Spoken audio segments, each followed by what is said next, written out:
Assalamualaikum warahmatullahi wabarakatuh. Bismillahirrahmanirrahim. Innal hamdalillah nahmaduhu wa nasta'inuhu wa nastaghfiruh wa na'udzu billahi min shururi anfusina wa min sayyiati a'malina. May yahdihillahu fala mudilla lahu wa may yudlil fala hadiya lahu. Asyhadu an la ilaha illallah wahdahu la syarika lahu wa asyhadu anna Muhammadan 'abduhu wa rasuluhu sallallahu alaihi wasallam wa ala alihi wa sahbihi wa man wala amma ba'd. Alhamdulillahirabbil alamin. Kita selalu bersyukur kepada Allah Subhanahu wa taala karena alhamdulillah pada malam hari ini kita bisa meneruskan acara kita, yaitu acara yang kita beri nama Temu Ukhuwah, Liqaul Ukhuwah, pertemuan yang faktor bertemunya adalah ukhuwah, yaitu ukhuwah imaniyah, ya. Maka saya sendiri mengucapkan ahlan wa sahlan bihudurikum, ya. Selamat datang atas kehadirannya. Dan tadi pada saat acara pembukaan, ya, tadi belum ikut hadir, dan alhamdulillah pada malam hari ini tadi sudah dimulai dengan informasi-informasi dan pengukuhan-pengukuhan. Nah, maka hal ini nanti juga akan kita bahas. Kenapa kok ada yang ditunjuk, didapuk, ya, ditugaskan, ya. Dan tadi sudah disampaikan inti dari acara kita itu tidak lepas dari dakwah dan tarbiyah, ya. Dan itu adalah tugas Rasulullah SAW, tugas para nabi juga. Maka sebelum saya masuk ke materi, kemudian membahas tentang apa itu rihlatul ilmi, ada dua buah cerita yang kitabnya ini saya bawa untuk menjelaskan bahwa apa yang kita lakukan, ya, dalam dakwah dan tarbiyah ini telah mengikuti apa yang disunahkan oleh Rasulullah SAW. Dua kisah tersebut yaitu kisahnya hijrahnya Nabi SAW dan kisah tentang bagaimana Nabi mengkoordinir para sahabatnya pada saat perang Khandaq. Yang pertama, kisah hijrahnya Nabi secara singkat, ya, tadi Bapak Haji Ghufron telah, ya, menyampaikan tugas-tugas dan siapa saja yang didapuk, ya, termasuk yang berdiri di belakang beliau tadi. Nah, itu kenapa ada penunjukan seperti itu? Karena kalau kita lihat di sejarah Nabi dalam hijrah itu juga Nabi banyak menunjuk keluarga dan sahabatnya, nah, untuk bagaimana proses hijrah itu lancar. Karena kalau tidak didapuk, tidak akan mengerti tugasnya apa. Ya. Dan dalam proses hijrah itu juga tidak main-main karena berhadapan dengan orang Quraisy, pembesar Quraisy, bahkan dibantu oleh, ya, kabilah-kabilah yang bersama mereka. Dan itu sebuah peristiwa yang luar biasa di dalam agama kita, agama Islam. Karena itu adalah istilahnya menjadi mabda' muhimmah, ya, mabda'ul muhim, ya. Istilahnya itu keberangkatan yang paling penting, ya, atau bisa disebut starting point-nya. Ya, untuk start yang paling penting yaitu hijrahnya Rasulullah SAW. Dikisahkan saat itu, saat orang kafir sudah sepakat mengepung Nabi di rumahnya, Nabi menunjuk sahabat Ali bin Abi Thalib untuk tidur di tempat tidurnya Nabi dengan berselimut, agar orang kafir saat mereka mengintai dari celah-celah rumahnya Nabi, perasaannya Nabi ada di situ. Karena kalau dilihat kok sudah kosong, mereka akan mengejar. Ya, maka Nabi meminta sahabat Ali bin Abi Thalib, dan sahabat Ali bin Abi Thalib dengan senang hati. Ya, padahal kalau tidur di situ ibaratnya sudah di ujung tanduk kematian itu. Ketika orang kafir nanti merangsek, ya sudah. Ya, tapi untungnya sebelum dibunuh, selimut itu dibuka dulu. Baru ternyata mereka tahu itu bukan Nabi. Mereka menyadari bahwa itu sudah kecolongan. Berarti Nabi sudah pergi. Ini berarti kan didapuk. Yang kedua, Nabi juga mendapuk Abu Bakar, ya, menunjuk Abu Bakar untuk menemani Nabi dalam perjalanan hijrah. Karena hadisnya juga begitu, ya, orang satu itu akan lebih mudah digoda oleh setan daripada dua orang. Maka Nabi juga menunjuk. Bahkan Abu Bakar sendiri sebenarnya sudah ingin hijrah lebih dulu bersama sahabat yang lain, karena seperti Umar bin Khattab itu setengah tahun sebelum sudah hijrah. Abu Bakar minta izin hijrah, Nabi tidak mengizini, dan Abu Bakar sami'na wa ata'na. Maka beliau diminta menemani Nabi, sehingga pada saat ayat turun tentang hijrah, Nabi datang siang-siang, dan di situ Abu Bakar sudah siap, ya, sudah siap. Yang ketiga di sini disebut, ya, yang ditunjuk saat itu termasuk putranya Abu Bakar, namanya Abdullah, ditunjuk oleh Nabi dan oleh bapaknya Abu Bakar untuk menjadi pengamat situasi. Jadi saat Nabi dan Abu Bakar pergi meninggalkan rumah di malam hari, bertempat di Gua Thur selama 3 hari. Selama 3 hari itu yang didapuk menjadi pengamat situasi, ya, istilahnya menjadi telik sandi, menjadi mata-mata untuk mengetahui situasi Mekah bagaimana. Itu yang ditunjuk adalah Abdullah bin Abi Bakar. Ya, yastami'u ma yaqulun nas fin Nabi. Mereka, ya, kan pasti membicarakan Nabi, karena saat itu hadiahnya 100 onta kalau bisa menangkap Nabi dan Abu Bakar hidup atau mati. Sehingga pemburu-pemburu Quraisy dalam hari-hari itu sangat antusias.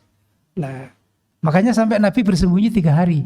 Nah, baru setelah 3 hari itu Nabi meneruskan perjalanan. Nah, ini yang memantau situasinya adalah Abdullah bin Abi Bakar.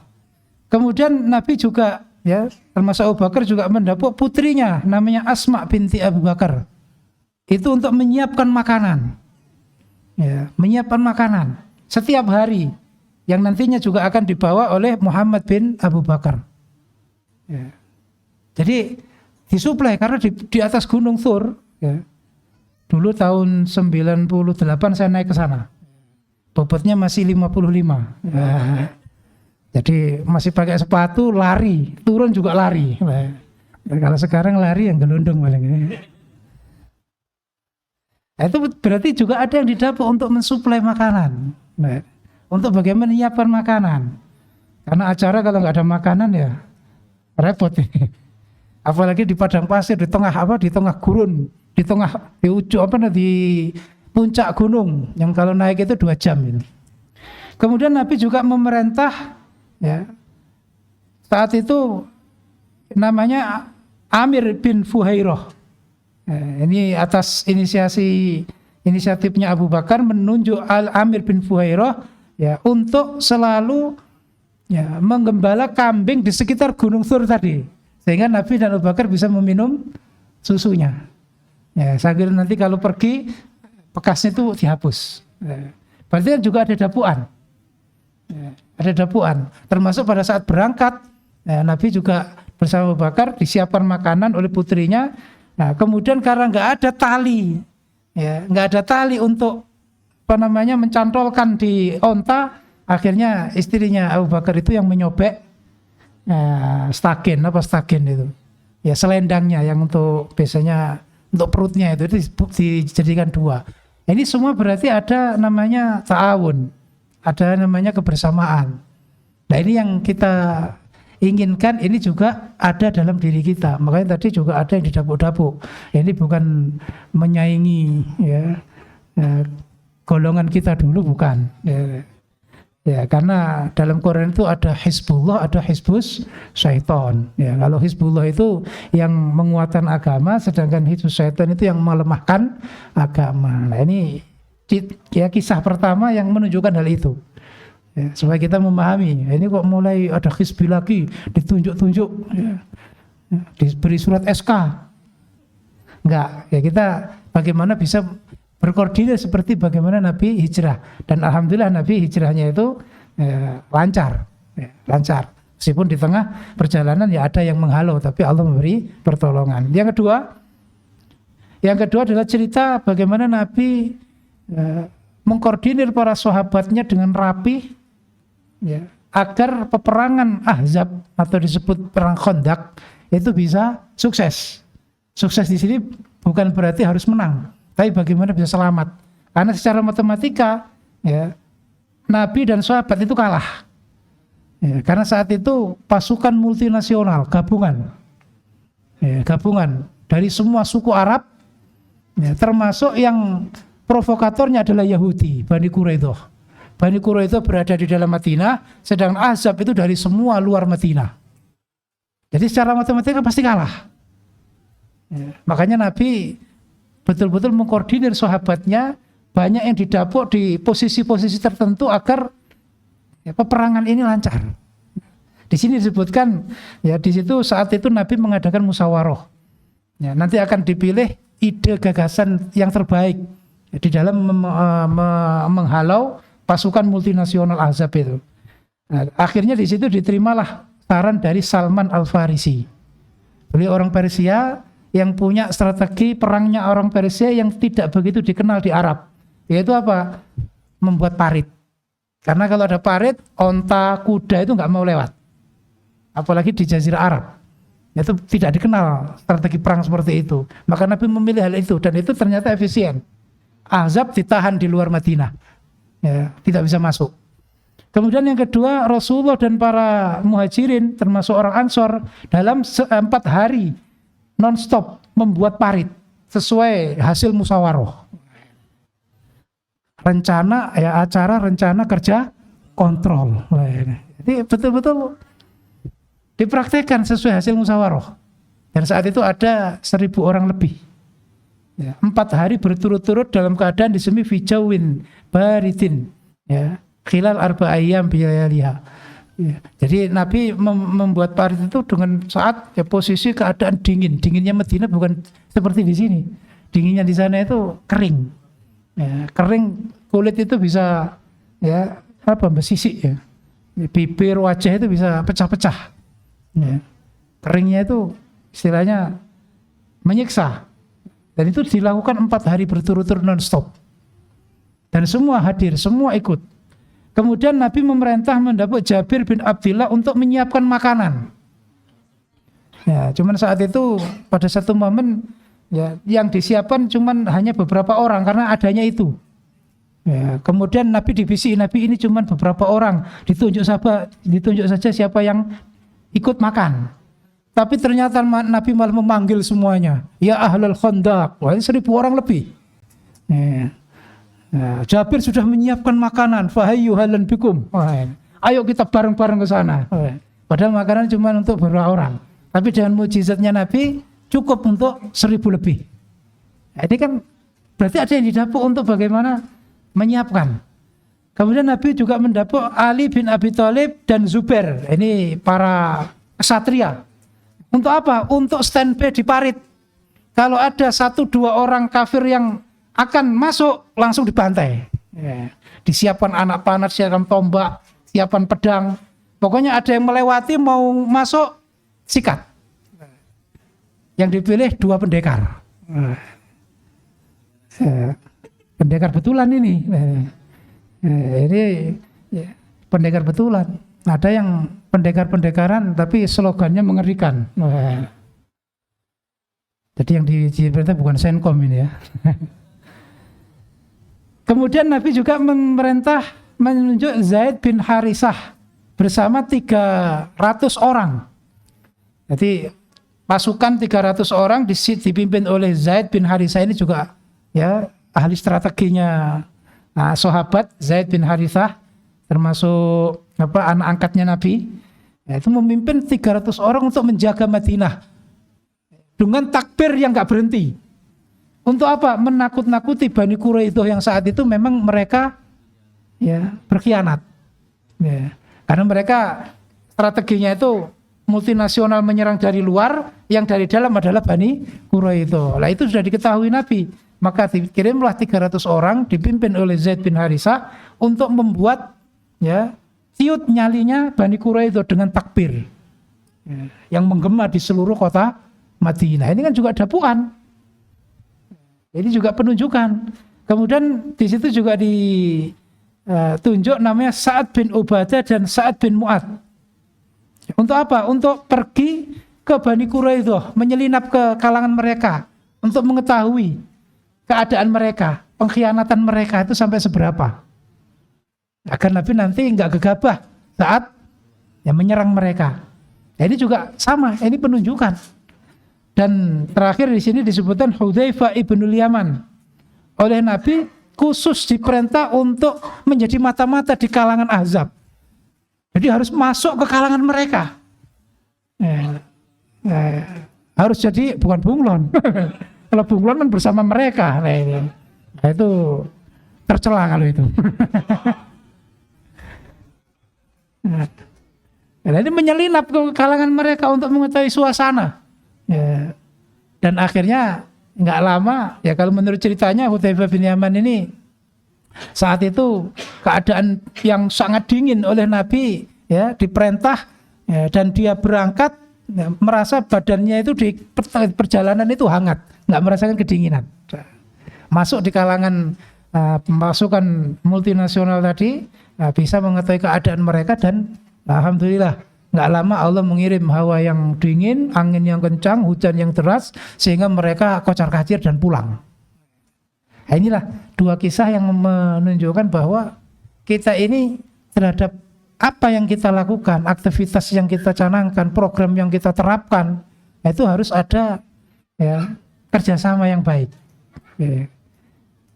Harus ada, ya, rukun kompak, kerjasama yang baik. Ya, memang itu bahasa yang mungkin dulu familiar, ya. Tapi memang kalau kita kembalikan ke dalil, ini nanti akan kita bahas di dalil-dalil yang sudah dibagikan tadi. Ya, kita akan membahas tentang bagaimana bukti-bukti fenomena sifat kebersamaan itu akan muncul.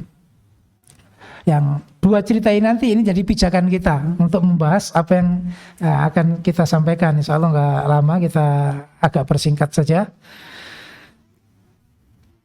Langsung kita mulai ke halaman pertama. Perlu diketahui bahwa dalil-dalil ini, ya, ada berapa halaman ini? 12 halaman, ya, dengan 5 judul atau 5 poin. Ini dulu sudah pernah dibaca di pentaskehan Majelis Taujih wal Irsyad. Pernah dengar ya? Jadi pentaskehannya itu, ya, kita yang nulis, kita yang baca, kita yang membahas. Tapi setelah nanti disampaikan, itu sudah bukan kita. Jadi artinya dulu kita menyusun ini, sifat jamaiyah atau bukti-bukti sifat kebersamaan ini, kita ingin memberikan satu pemahaman bahwa yang ditekankan di dalam syariat Islam tentang jamaah, tentang bersama, harus bersatu, itu tidak melulu tentang nasbul imamah, ya, pendirian keimaman. Karena kalau itu masuknya nanti di bidang siasah, di bidang bagaimana mengatur umat, ya, mengatur umat itu ada kaidah-kaidah, nah, yang sudah sering dibahas, ya, terutama Syekh Khalil atau Syekh Abdullah Mas'ud itu sering membahas hal itu, ya. Nah, di sini kita akan membahas dari sisi bahwa yang dimaksud oleh syariat, ya, kenapa harus bersatu, kenapa harus bersama? Karena di situ banyak kebaikan yang bisa didapatkan, ya.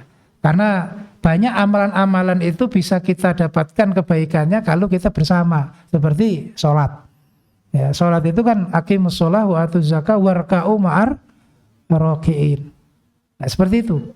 Banyak ibadah, simbol ibadah kan sholat. Itu saja Allah memerintah dengan berjamaah. Ini, ya, yang perlu kita tekankan. Makanya kenapa tadi kita, ya, memaparkan tentang program Rihlatul Ilmi, program Yayasan Pendidikan Al-Ihsan. Ya, kembali ke tujuan kita, ada dakwah, ada tarbiyah. Dakwah kita branding dengan nama Rihlatul Ilmi. Nah, dakwah kalau lihat cerita tadi masuknya ke hijrahnya Rasulullah.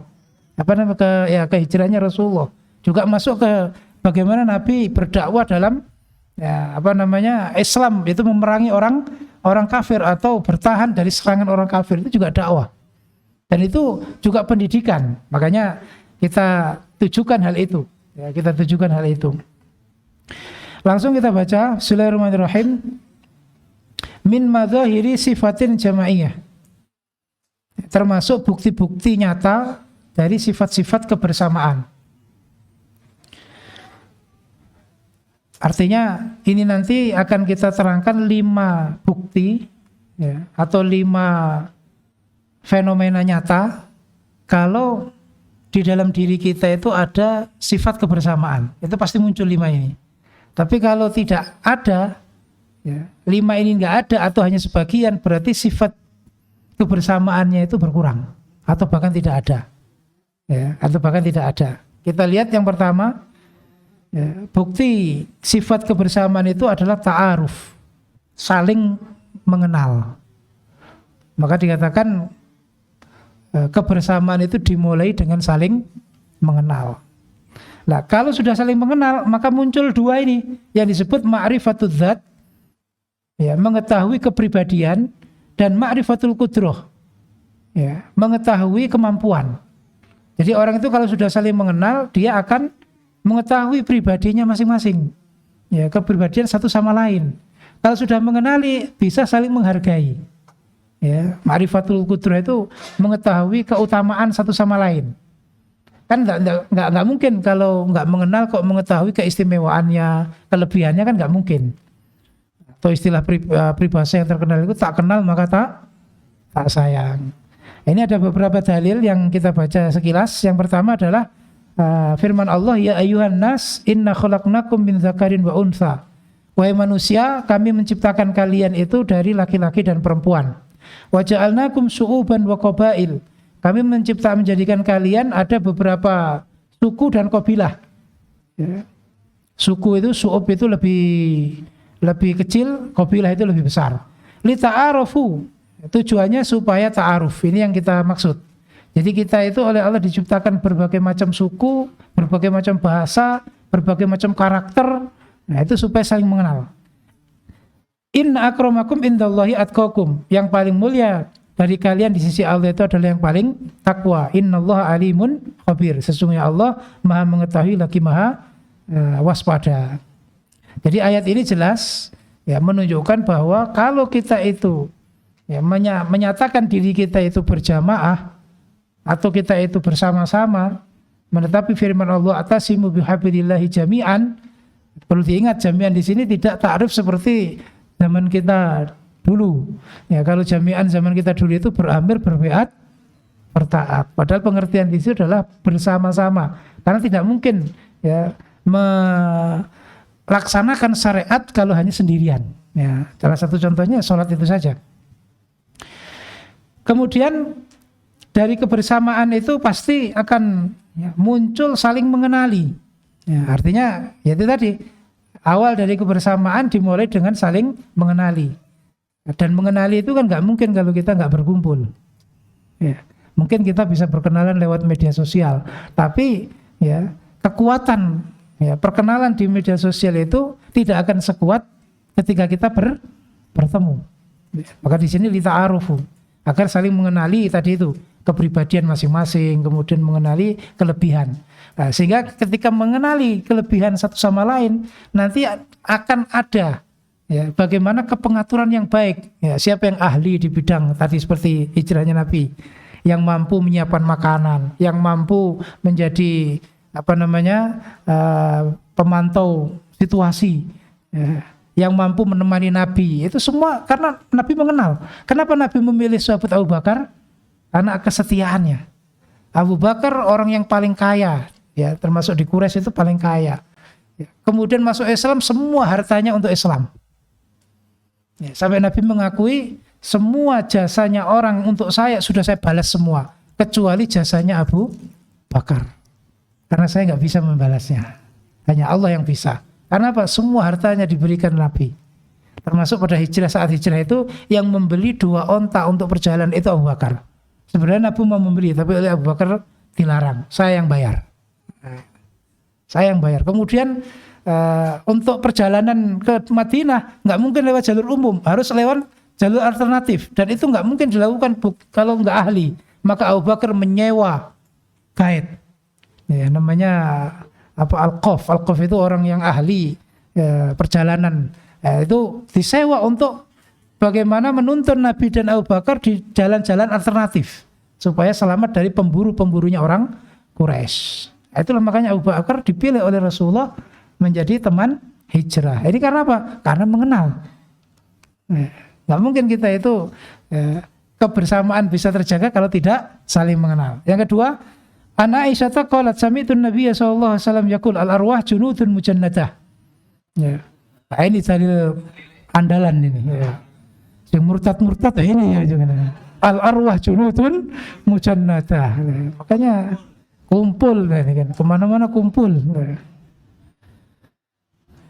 Beberapa jiwa itu adalah pasukan-pasukan yang satu sama lain menguatkan. Mujannadah itu saling menguatkan. Fama ta'arafa minha i'talafa.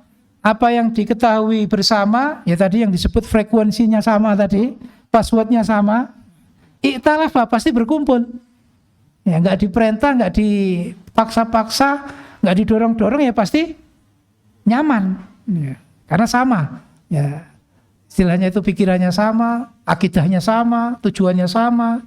Ya meskipun tidak didorong-dorong, ya, tidak dipaksa-paksa, ya bisa berkumpul. Wa ma tanakara minha ikhtalafa. Apa yang diingkari pasti akan berbeda. Ya, pasti nggak akan bisa bersatu. Ini juga bentuk dari kebersamaan dimulai saling mengenali. Ya kan, ta'arofah. Ya, fama ta'arofah. Makanya nanti ada apa namanya kesempatan untuk saling berbincang-bincang. Ya, sebenarnya di rihlah ini juga sudah kita apa namanya kita definisikan ya, bahwa rihlah ini mempunyai 5 target. Ya, 5 target. Tadi disampaikan oleh Pak Ketum, ya, Pak Haji Gufron, bahwa rihlah ini mempunyai target. Ya, target itu ada 5. Ya, target itu ada 5. Yang pertama yang perlu kita pahami, target dari sudah saya share di grup tadi pagi. Yang pertama adalah targetnya adalah tarqiyah. Kenapa kita mengadakan rihlatul ilmi dengan kepengurusan yang sudah kita bentuk tadi? Yang pertama, ya, target pertama adalah tarqiyah. Tarqiyah itu adalah peningkatan ilmu, pemahaman agama Islam meliputi akidah, ibadah, muamalah, akhlak dan adab. Sehingga apa yang kita sampaikan di dalam kajian-kajian kita, insya Allah temanya sudah bermacam-macam. Ya, ada akidah, ada tentang fikih, ibadah, ada muamalah, ya, kemudian ada adab, ada akhlak. Kemudian yang kedua adalah tawasul. Tawasul ini maksudnya adalah silaturahim, ya, sambung kebersamaan, ukhuwah. Makanya termasuk acara kita, ya, kita sebut temu ukhuwah. Ini juga salah satu target dari rihlatul ilmi. Ya, rihlatul ilmi. Bagaimana kita bersatu. Ya, ini bukan bersatu hanya mantan saja, tapi kita berharap ini juga menjadi satu program untuk menyatukan, ya, menyatukan semua orang Islam. Sehingga insya Allah acara ini tidak eksklusif, ya, khusus para mantan, ya, atau mantan yang baru yang lama nggak usah, nggak. Ya, karena ada yang nanya juga, yang mantannya lama boleh ikut apa enggak? Ya boleh. Seakan-akan ini hanya mantan yang baru, itu yang enggak. Jadi juga istilahnya kita sebut sambung.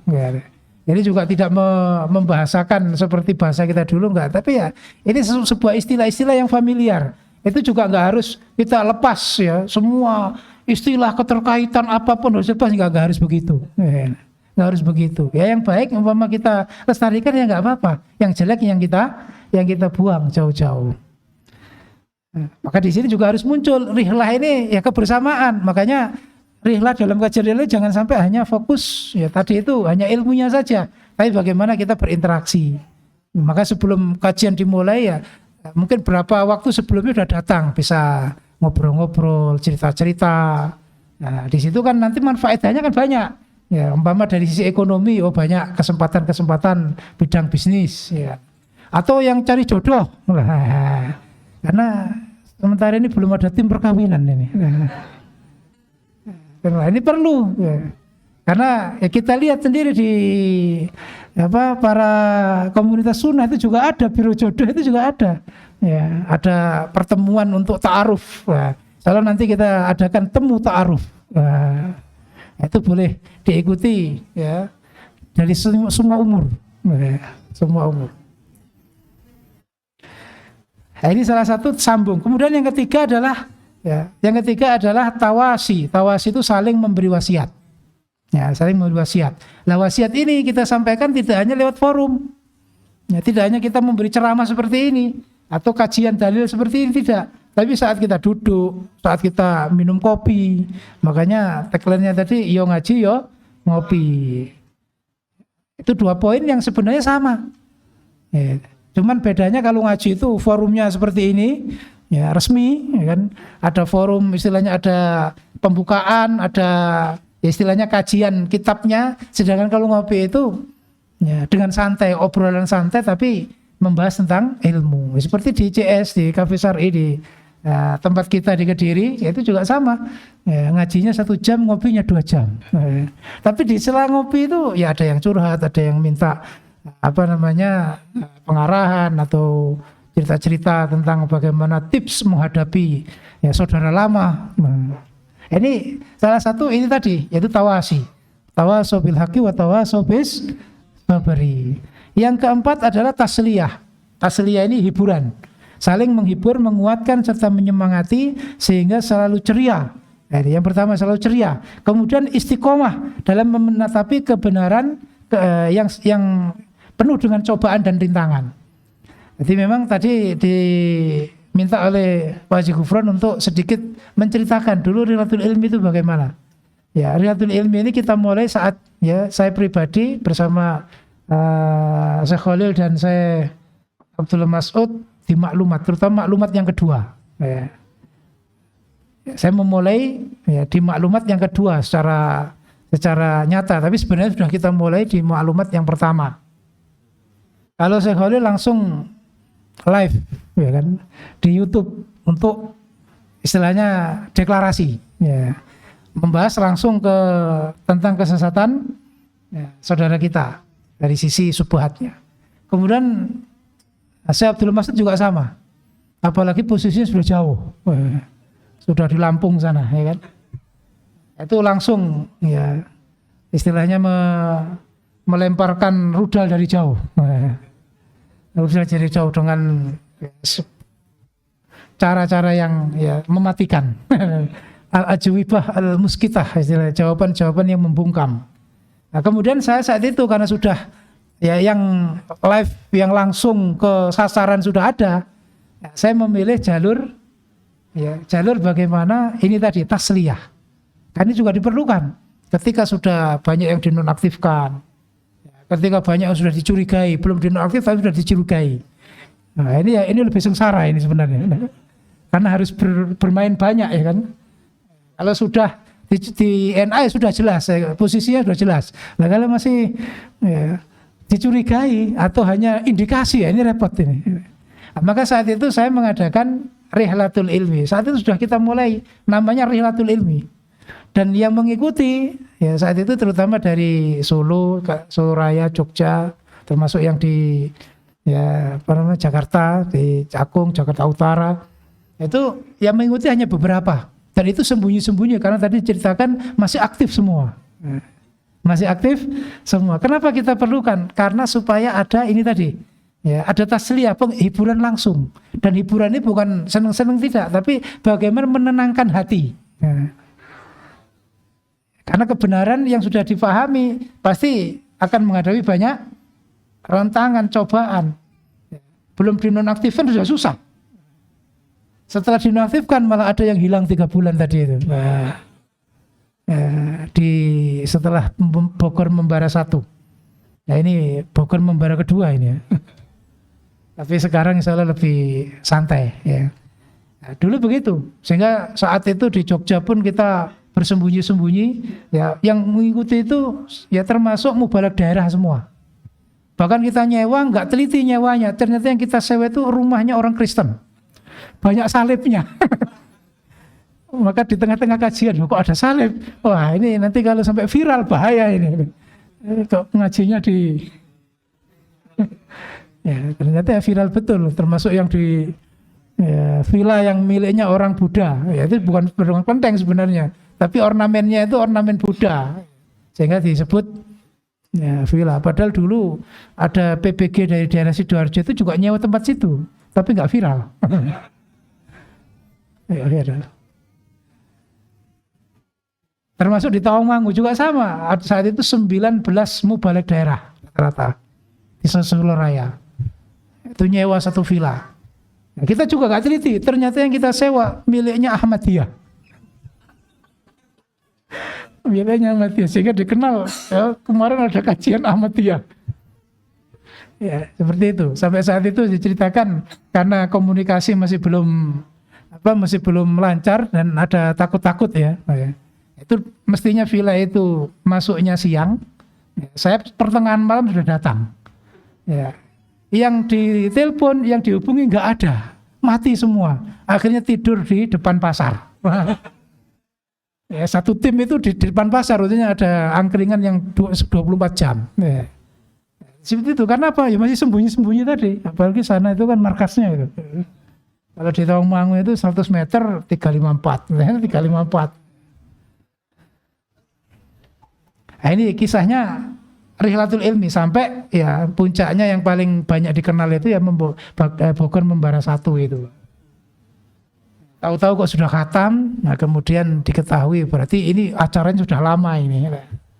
Sehingga banyak yang fotonya ada di situ dilingkari. Ya, termasuk Pak Gufron ini dilingkari. Ya. Dalam hitungan detik sudah ke pusat ya, kan.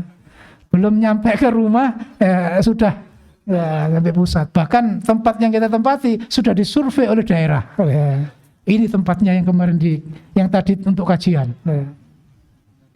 Padahal Pak Gufron sudah saat itu mau foto itu sudah mau pulang udah ya. Ya, kita tarik lagi. Ayo ikut foto dulu. Ya. Umpama enggak masih selamat ini. Mau nggak tercaya.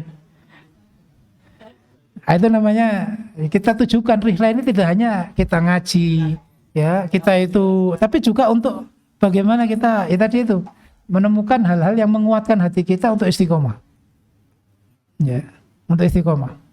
Dan yang terakhir adalah tabadul. Bagaimana rihla ini menjadi saling ya untuk memberi berbagi satu sama lain dengan potensi yang dimiliki masing-masing.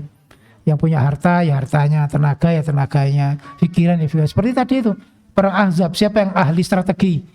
Salman Al-Farisi. Semua ahli strategi, tapi dipakai Salman Al-Farisi. Kenapa? Karena itu strategi yang belum pernah dilakukan oleh orang Arab. Sehingga ternyata betul-betul ya efisien. Orang Arab kaget, bahkan onta, kendaraan mereka, kudanya nggak mau lewat. Ya. Tapi harus dikejar 4 hari 4 malam. Asrama menggali parit. Nah, ini salah satu bagaimana tadi itu ya tabadul yang ahli berperang duel ya Ali dan Zubair tadi itu disiapkan di parit ya, untuk menghalau setiap orang musyrik yang mau melewati parit tadi itu. Inilah tujuan Rihlatul Ilmi. Maka diharapkan ya ini adalah ajang berbagi kita. Ajang berbagi di sini namanya pertemuan ya, pasti ada yang diperlukan, banyak yang diperlukan. Nah, inilah yang disebut saling mengenali tadi. Sehingga kalau saling mengenali ya saling menyatu. Ya saling menyatu. Alhamdulillah pada kesempatan hari ini kita mengadakan acara 2 hari ini alhamdulillah ya lancar. Meskipun tadi diceritakan tadi malam mestinya hanya musyawarah khusus ya kan. Ternyata enggak boleh khusus-khususan sekarang ya. Enggak pakai bitonah-bitonahan ya. Yang datang gembruduk ternyata. Tapi alhamdulillah lancar semua. Yang ketiga dalilnya an Anas bin Malik qala Rasulullah sallallahu alaihi wasallam arhamu ummati bi ummati Abu Bakar. Nabi menyatakan yang paling menyayangi umatku pada umatku itu Abu Bakar. Orang yang paling sayang kepada orang lain itu Abu Bakar. Berarti Nabi kan mengenali karakternya Abu Bakar. Ya.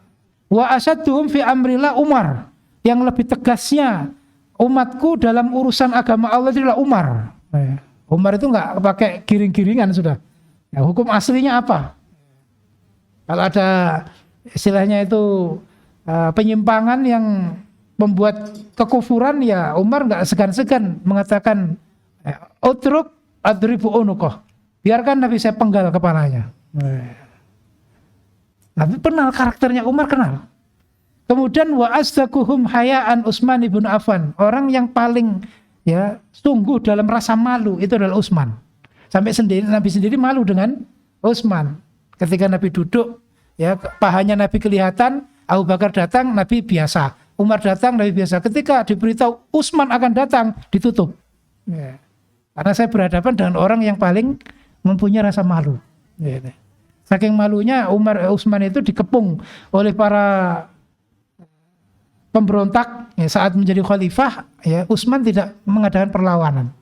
Ya, bahkan dia dengan dengan santainya ya di situ berada di rumah dan sedikit memberi informasi kepada para pemberontak itu jasanya di Islam itu apa saja agar mereka sadar, ternyata tetap nggak sadar ya. Dan akhirnya Umar terbunuh setelah dikepung, Utsman terbunuh setelah dikepung beberapa minggu, yang disebut dalam sejarah namanya Yaumud Dar, harinya rumah.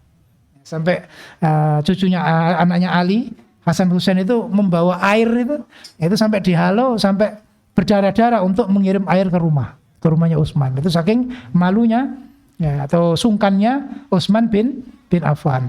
Wa alamuhum bil halali wal haram Mu'ad bin Jabal. Yang paling mengertinya halal haram adalah Mu'ad bin Jabal. Nabi menyatakan yang ahli hukum ya, sehingga lebih pantas menjadi juru hukum adalah Mu'ad bin Jabal. Maka Mu'ad bin Jabal yang dikirim ke Yaman. Mubalik tugasan. Peluru yang betul-betul peluru kalau ini ya. Peluru asli meledak di Yaman.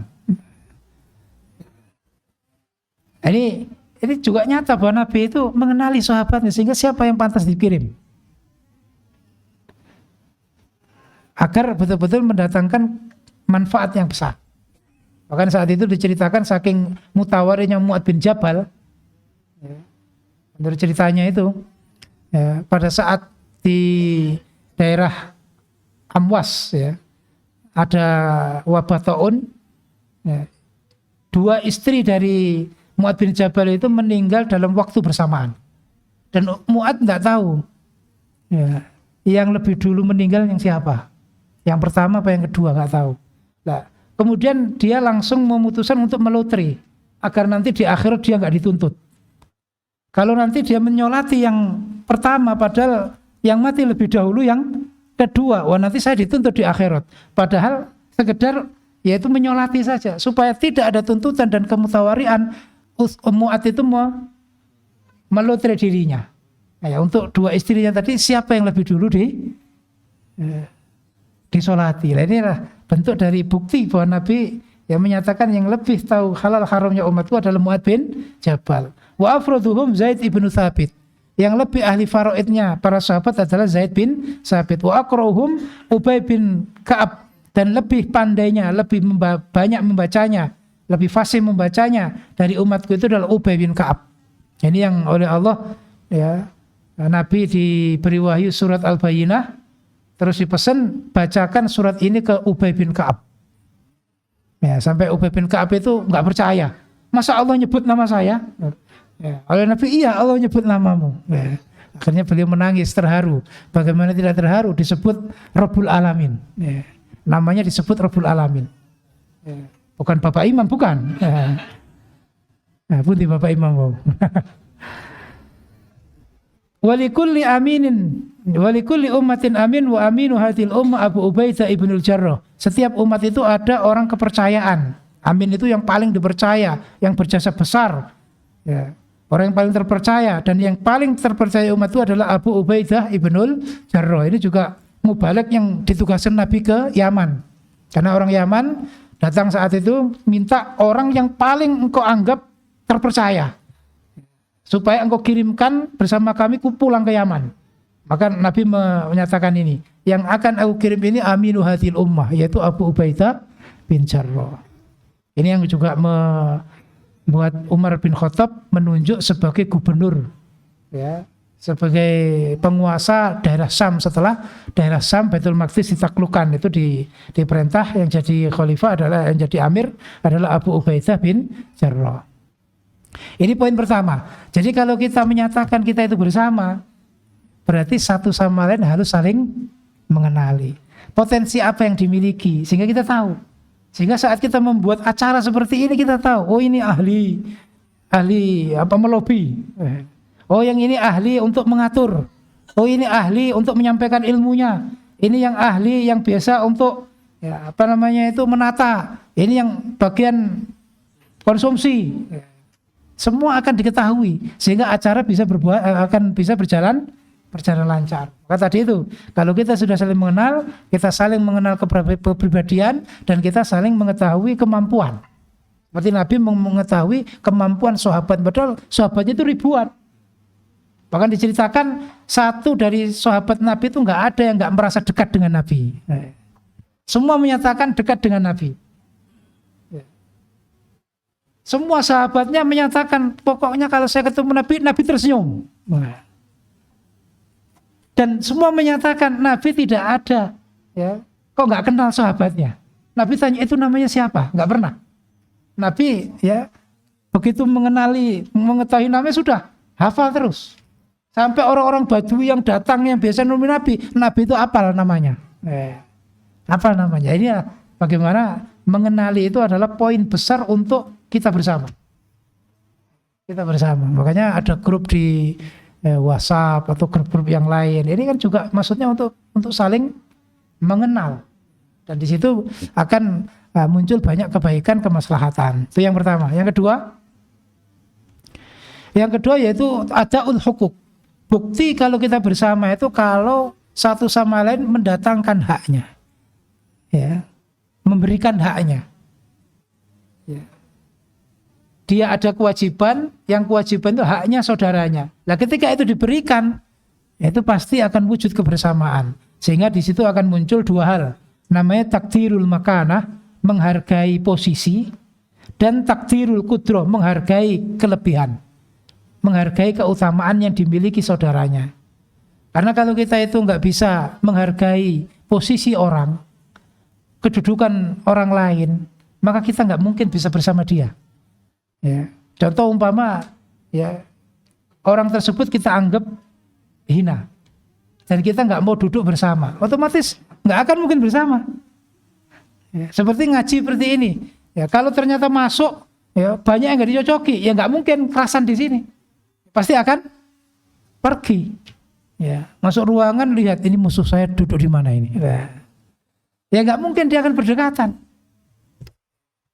Sama dengan saudara tua kita. Ya. Ketika sudah menganggap kita murtad, ya itu pokoknya nggak boleh ngomong, nggak boleh nyapa. Sehingga ketemu pun ya seakan nggak melihat. Dari jauh itu sudah cari jalan lain. Ya, tinggal setannya yang mana ini, ya kan? Kalau Umar itu kan kalau lewat satu jalan, setan cari jalan yang lain. Nah, sekarang kalau kita ketemu, yang cari jalan itu dia apa kita? Ya. Pak Tri, sing cari jalan jenengan, oh dia. Ya kita nggak nyebut setan enggak.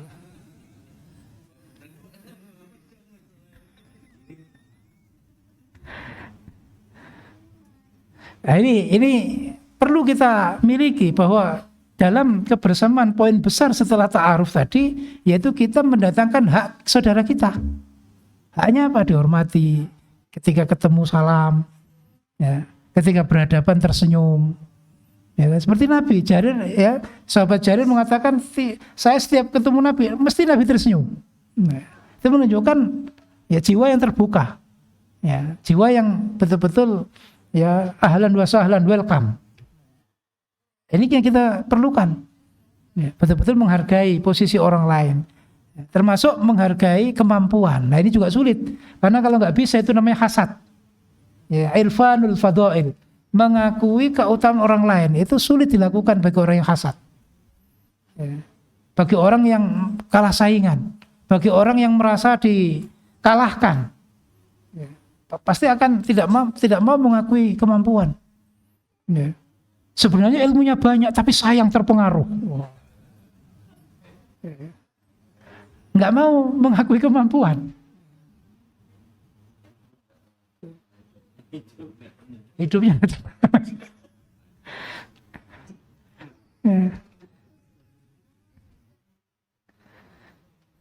Dalilnya ada beberapa. Yang pertama, ya, di sini menceritakan yaitu Nabi Panglima Talut, yang ditunjuk sebagai panglima untuk Bani Israel.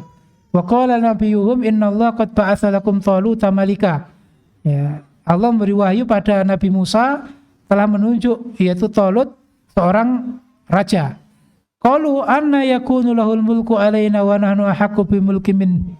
Bagaimana dia bisa menjadi pimpinan kita padahal kita itu ada yang lebih berhak dari dia.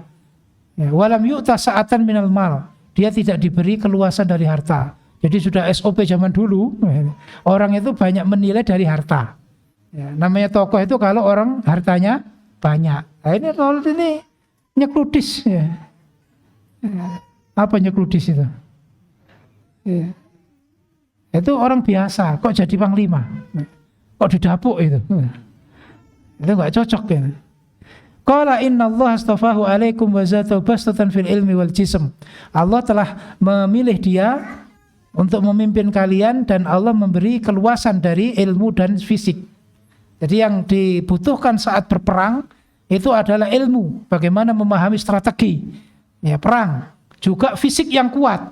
Ya, meskipun kaya tapi kalau nggak bisa, fisiknya nggak ada, kemampuan strateginya nggak ada, ya nggak mungkin bisa mendatangkan kebaikan. Maka yang dipilih adalah yang punya ilm dan punya jism. Wallahu yu'ti mulkahu man yasha wallahu wasi'un alim. Allah memberi pada kerajaannya pada orang yang dikehendaki dan Allah maha luas dan lagi maha mengetahui. Dalil ini menyatakan bahwa kita harus memberikan hak. Ya, ketika Talut meskipun tidak kaya, bukan orang terhormat, tidak punya kedudukan tinggi, bukan darah ningrat, tapi ketika punya kemampuan dalam strategi perang dan punya kekuatan, maka berhak kita ya pilih menjadi pimpinan. Jadi salah satu ya kebersamaan terwujud kalau kita menghargai kedudukan dan menghargai kemampuan. Ya. Nggak kok semua harus saya. Ya. Kalau tanpa saya musyawarah batal. Ya. Kehadiran saya itu mutlak. Padahal saat diajak-ajak nggak ada respon. Begitu ada hasil, oh ini nggak cocok ini. Jadi kita harus memberi hak saudara kita. Ini dalil pertama. Yang kedua, Ani Nu'man bin Bashir qala Rasulullah sallallahu alaihi wasallam tarul mu'minina fi tarahumihim wa tawattihim wa ta'atufihim. Engkau akan melihat orang iman dalam kasih sayang, saling mengasihinya mereka. Tarahum itu rasa sayang. Wa tawattihim rasa cinta. Jadi kalau sayang ini di sini ada perhatian, kalau tawattihim itu yaitu ingin membahagiakan. Ya. Cinta itu maksudnya membahagiakan. Ta'atufihim, kalau ta'atuf itu ada ikatan batin. Ya. Secara emosional itu bersama. Kalau satu dihina juga ikut marah. Kalau satu kesusahan juga ikut susah, itu namanya ta'atuf. Ya. Jadi ta'atuf itu atifah. Atifah itu emosional. Jadi ada hubungan emosional.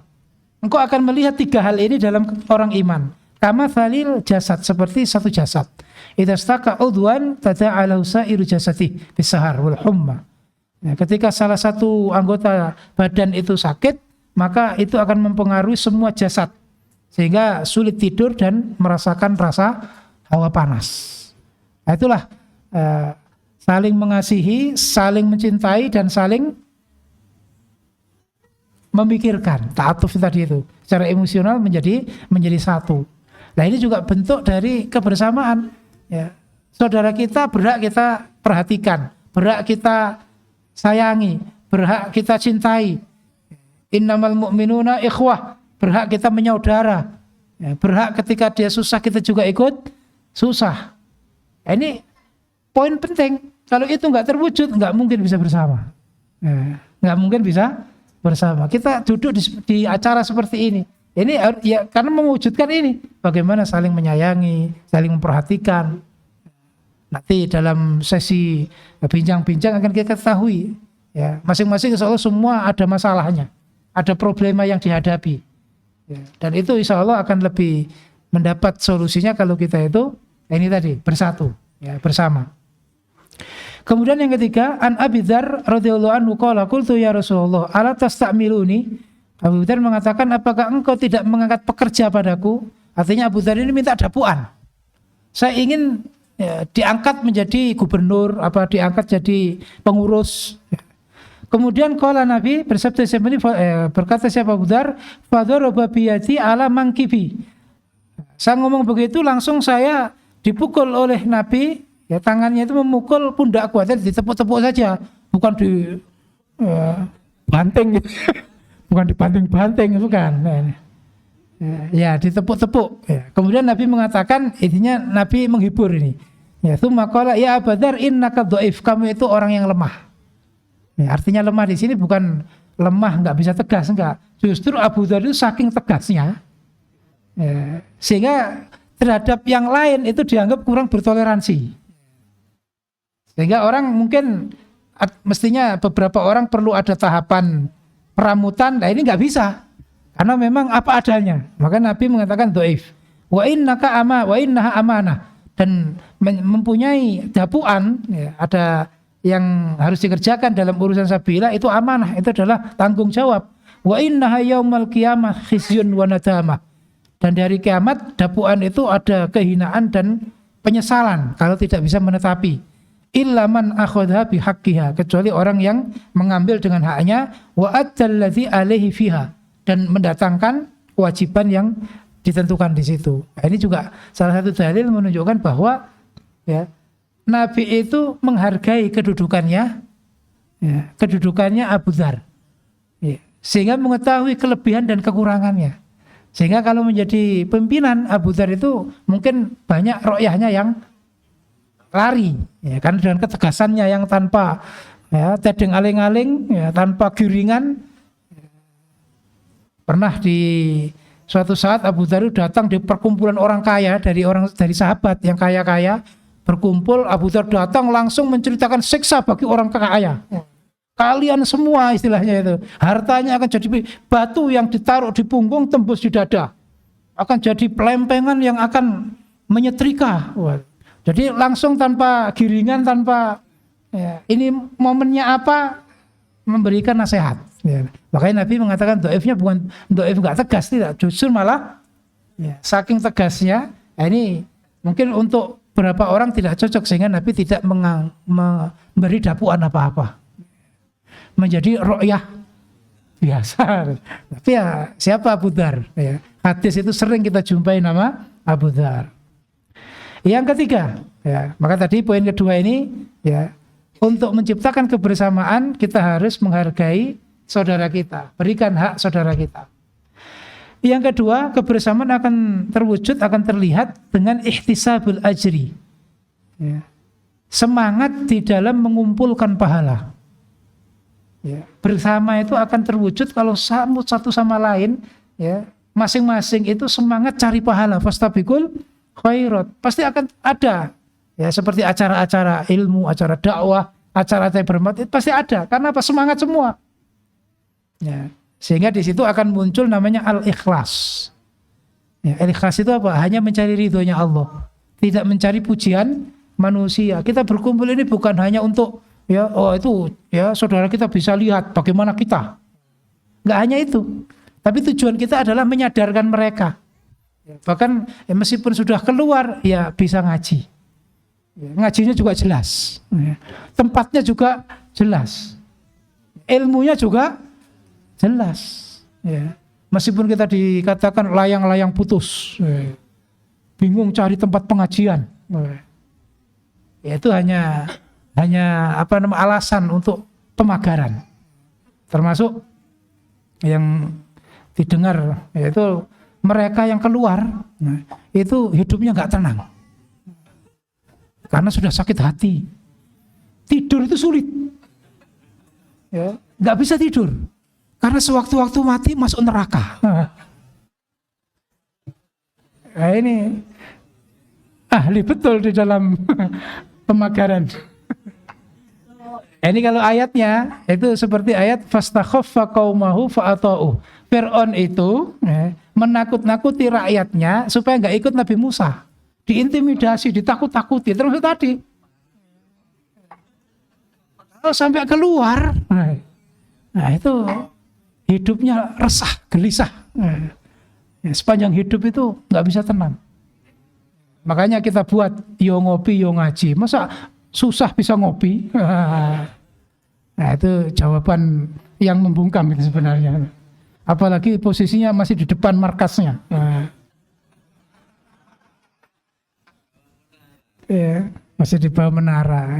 Makanya kita kasih logo kafe. Logo kafe. Ya, kita dengan kopi malah tenang. Ya.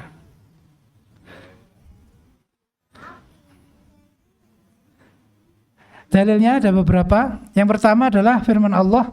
Qala Allah Ta'ala qul innama ana basyarun mithlukum. Sesungguhnya aku adalah manusia biasa seperti kalian. Bedanya adalah yuha ilayya. Aku diberi wahyu. Kalian tidak. Nah, Nabi itu. Innama ilahukum ilahun wahid. Tuhan kalian itu hanya Tuhan satu. Faman kana yarju liqa'a rabbih. Siapa yang berharap bertemu dengan Allah dengan keadaan Allah ridho, falyamal amalan sholihah, supaya beramal yang baik, wala yusyrik bi ibadati rabbih ahada, dan jangan menyekutukan pada Allah pada seorang pun. Ini adalah keikhlasan. Kebersamaan itu bisa kita wujudkan kalau kita semua yang kita lakukan itu hanya mencari ridhonya Allah. Kita tidak ingin dipuji, kita tidak ingin dihargai, kita tidak ingin diposisikan. Makanya kalau kita buat acara-acara, kok kita itu di situ ingin mendapatkan posisi dihormati, itu keliru. Dan itu umpama bersama tidak akan awet. Karena ada kepentingan. Ada sebuah kepentingan. Lah, kepentingan itu ketika didapatkan mungkin kuat, tapi kalau tidak didapatkan pasti akan kecewa. Maka kita harus ikhlas. Kita memberikan tenaga kita. Umpama sampai capek kok nggak begitu disebut. Nggak disebut berdiri di depan, Bang. Padahal yang di depan juga ngersula kok suwe men. Kok suwe men gitu. Kok nggak disebut-sebut? Ya dia biasa saja, santai. Karena memang ikhlas. Ya, tapi kalau nggak ikhlas, itu ya mungkin semangat di awal, begitu nggak disebut, nggak diperhatikan, ya akhirnya muntaber. Ya. Kena penyakit, muntaber, mundur teratur tanpa berita. Itu namanya penyakit muntaber. Makanya orang hijrah itu tadi malam sudah kita sebutkan, ada beberapa golongan. Yang pertama minal ghaibin. Setelah hijrah itu hilang tanpa bekas. Ya nggak ketemu dengan saudaranya, nggak ketemu dengan temannya, padahal temannya, saudaranya, keluarga masih ada banyak di dalam. Tapi dia hilang tanpa, yang penting saya selamat.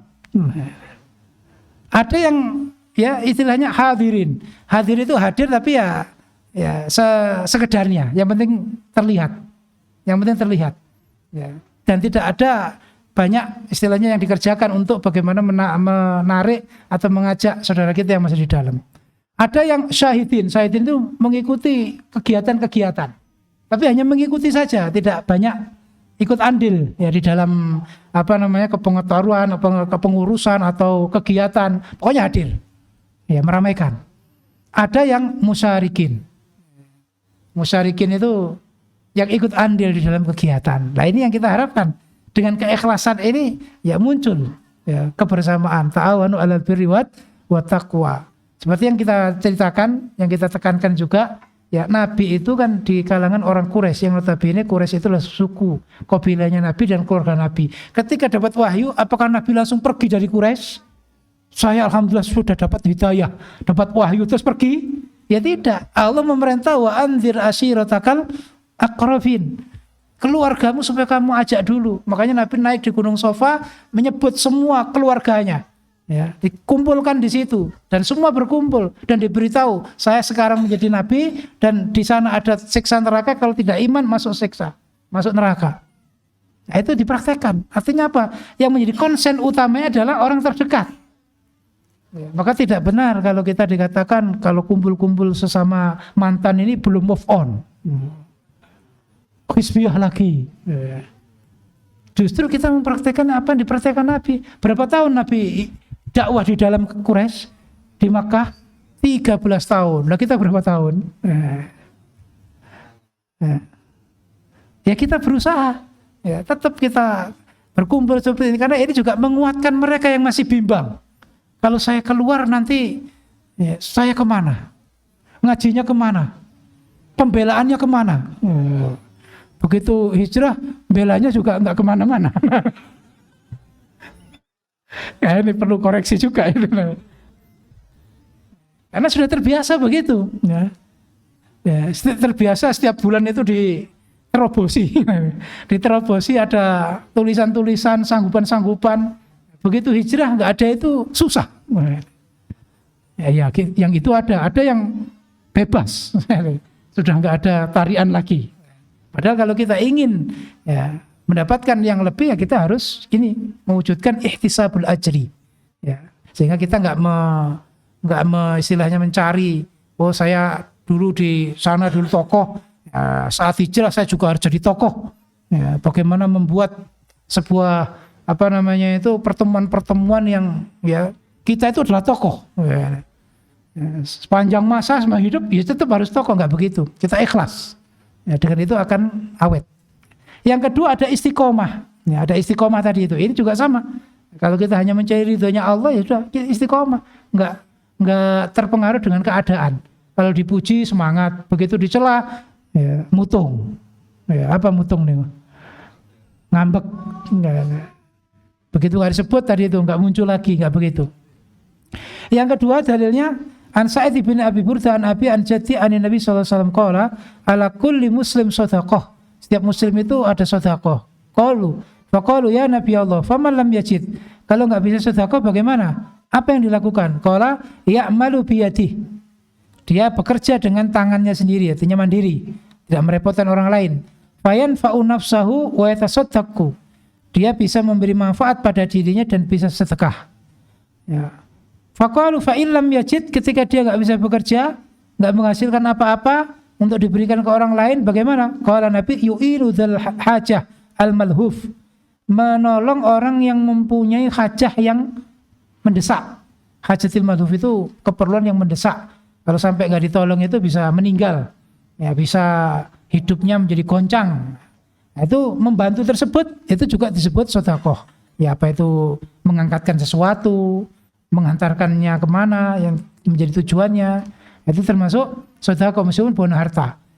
Fa illam yajid, sahabat bertanya lagi, kalau enggak mempunyai apa-apa, enggak mempunyai kekuatan untuk membantu, qala falyamal bil ma'ruf, supaya berbuat kebaikan. Wal yumsik anis syarr, ya, supaya berbuat baik, ngomong yang baik, berperilaku yang baik, dan menahan dari kejelekan, tidak mencela, ya, tidak mencaci maki, tidak ngerasani. Fa inna lau sedekah, ya, maka semua itu adalah sedekah. Jadi kalau nggak bisa harta, nggak punya harta untuk diberikan, nggak punya apa-apa untuk diberikan, ya sudah, beramal yang baik.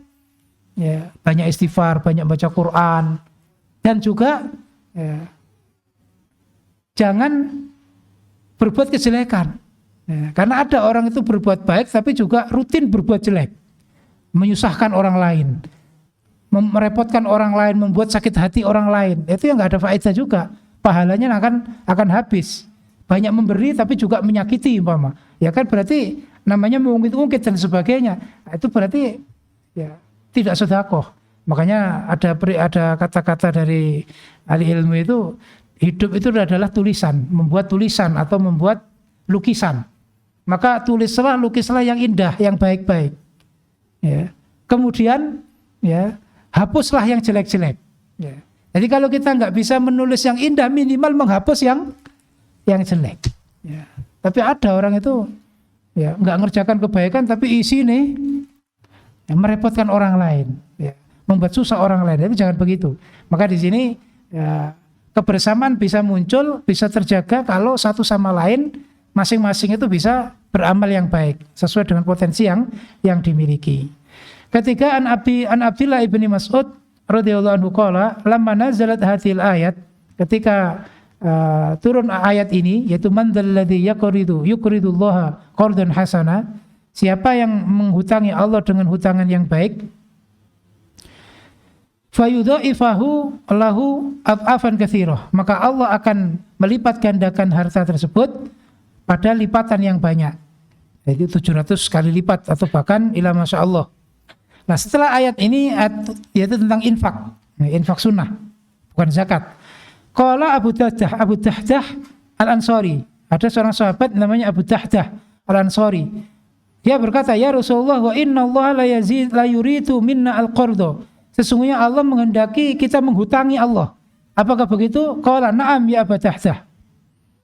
Ya Abu Tahdah, ya na'am. Jadi bahasa hutang ini bukan Allah membutuhkan, bukan. Ya, Allah akan memberikan lipatan pahala jika kalian mau memberi pada Allah. Maka Abu Tahdah menegaskan kembali, Allah menginginkan hutang. Iya. Qala arini yadaka ya Rasulullah. Tunjukkan padaku tanganmu Nabi. Ya. Nabi, mana tangan kau? Ya. Jadi Nabi diminta menunjukkan tangannya. Fanawalahu iyadahu. Akhirnya Nabi mengulurkan tangannya. Qala fa inni qad aqrabtu ya fa inni qad aqradtu rabbi haiti. Saya telah menghutangkan kebunku ini kepada Tuhanku. Maksudnya kebun ini saya serahkan pada Allah. Diceritakan walau hait fiha sittumiyah nakhlah. Dia punya kebun yang isinya 700 pohon kurma. Nah, berapa hektar itu? Karena kurma itu nggak bisa berdekatan, nggak jauh. Wa ummu tahdah fihi. Dan saat itu istrinya wa iyaluhu dan keluarganya itu ada di kebun tersebut. Jadi ya kebunnya ya rumahnya di situ. Qala berkata siapa rawi yaitu Abdullah bin Mas'ud faja Abu Tahdah. Maka datanglah Abu Tahdah ke kebunnya fanadaha. Jadi setelah kebun diserahkan kepada Nabi sebagai infak ya sedekah sunnah tadi itu, dia pulang ke kebunnya. Kemudian memanggil ya Ummat Tahdah, wahai ibu Tahdah, Bu Tahdah, istrinya maksudnya. Qalat labbaik, ya. Dalam. Faqala Abu Tahdah ukhruji faqad aqradtuhu Rabbi azza wa jalla. Ya, sekarang detik ini juga ya, engkau dan anak-anak keluar. Kita pindah dari kebun ini, kita keluar dari rumah ini. Ya, karena kebun ini sudah aku serahkan sabilillah. Ya, sabilillah betulan ini maksudnya, ya. Wa fi riwayatin annaha di dalam satu riwayat ya istrinya berkata qalat lahu rabaha bai'uka ya Abu Tahdah.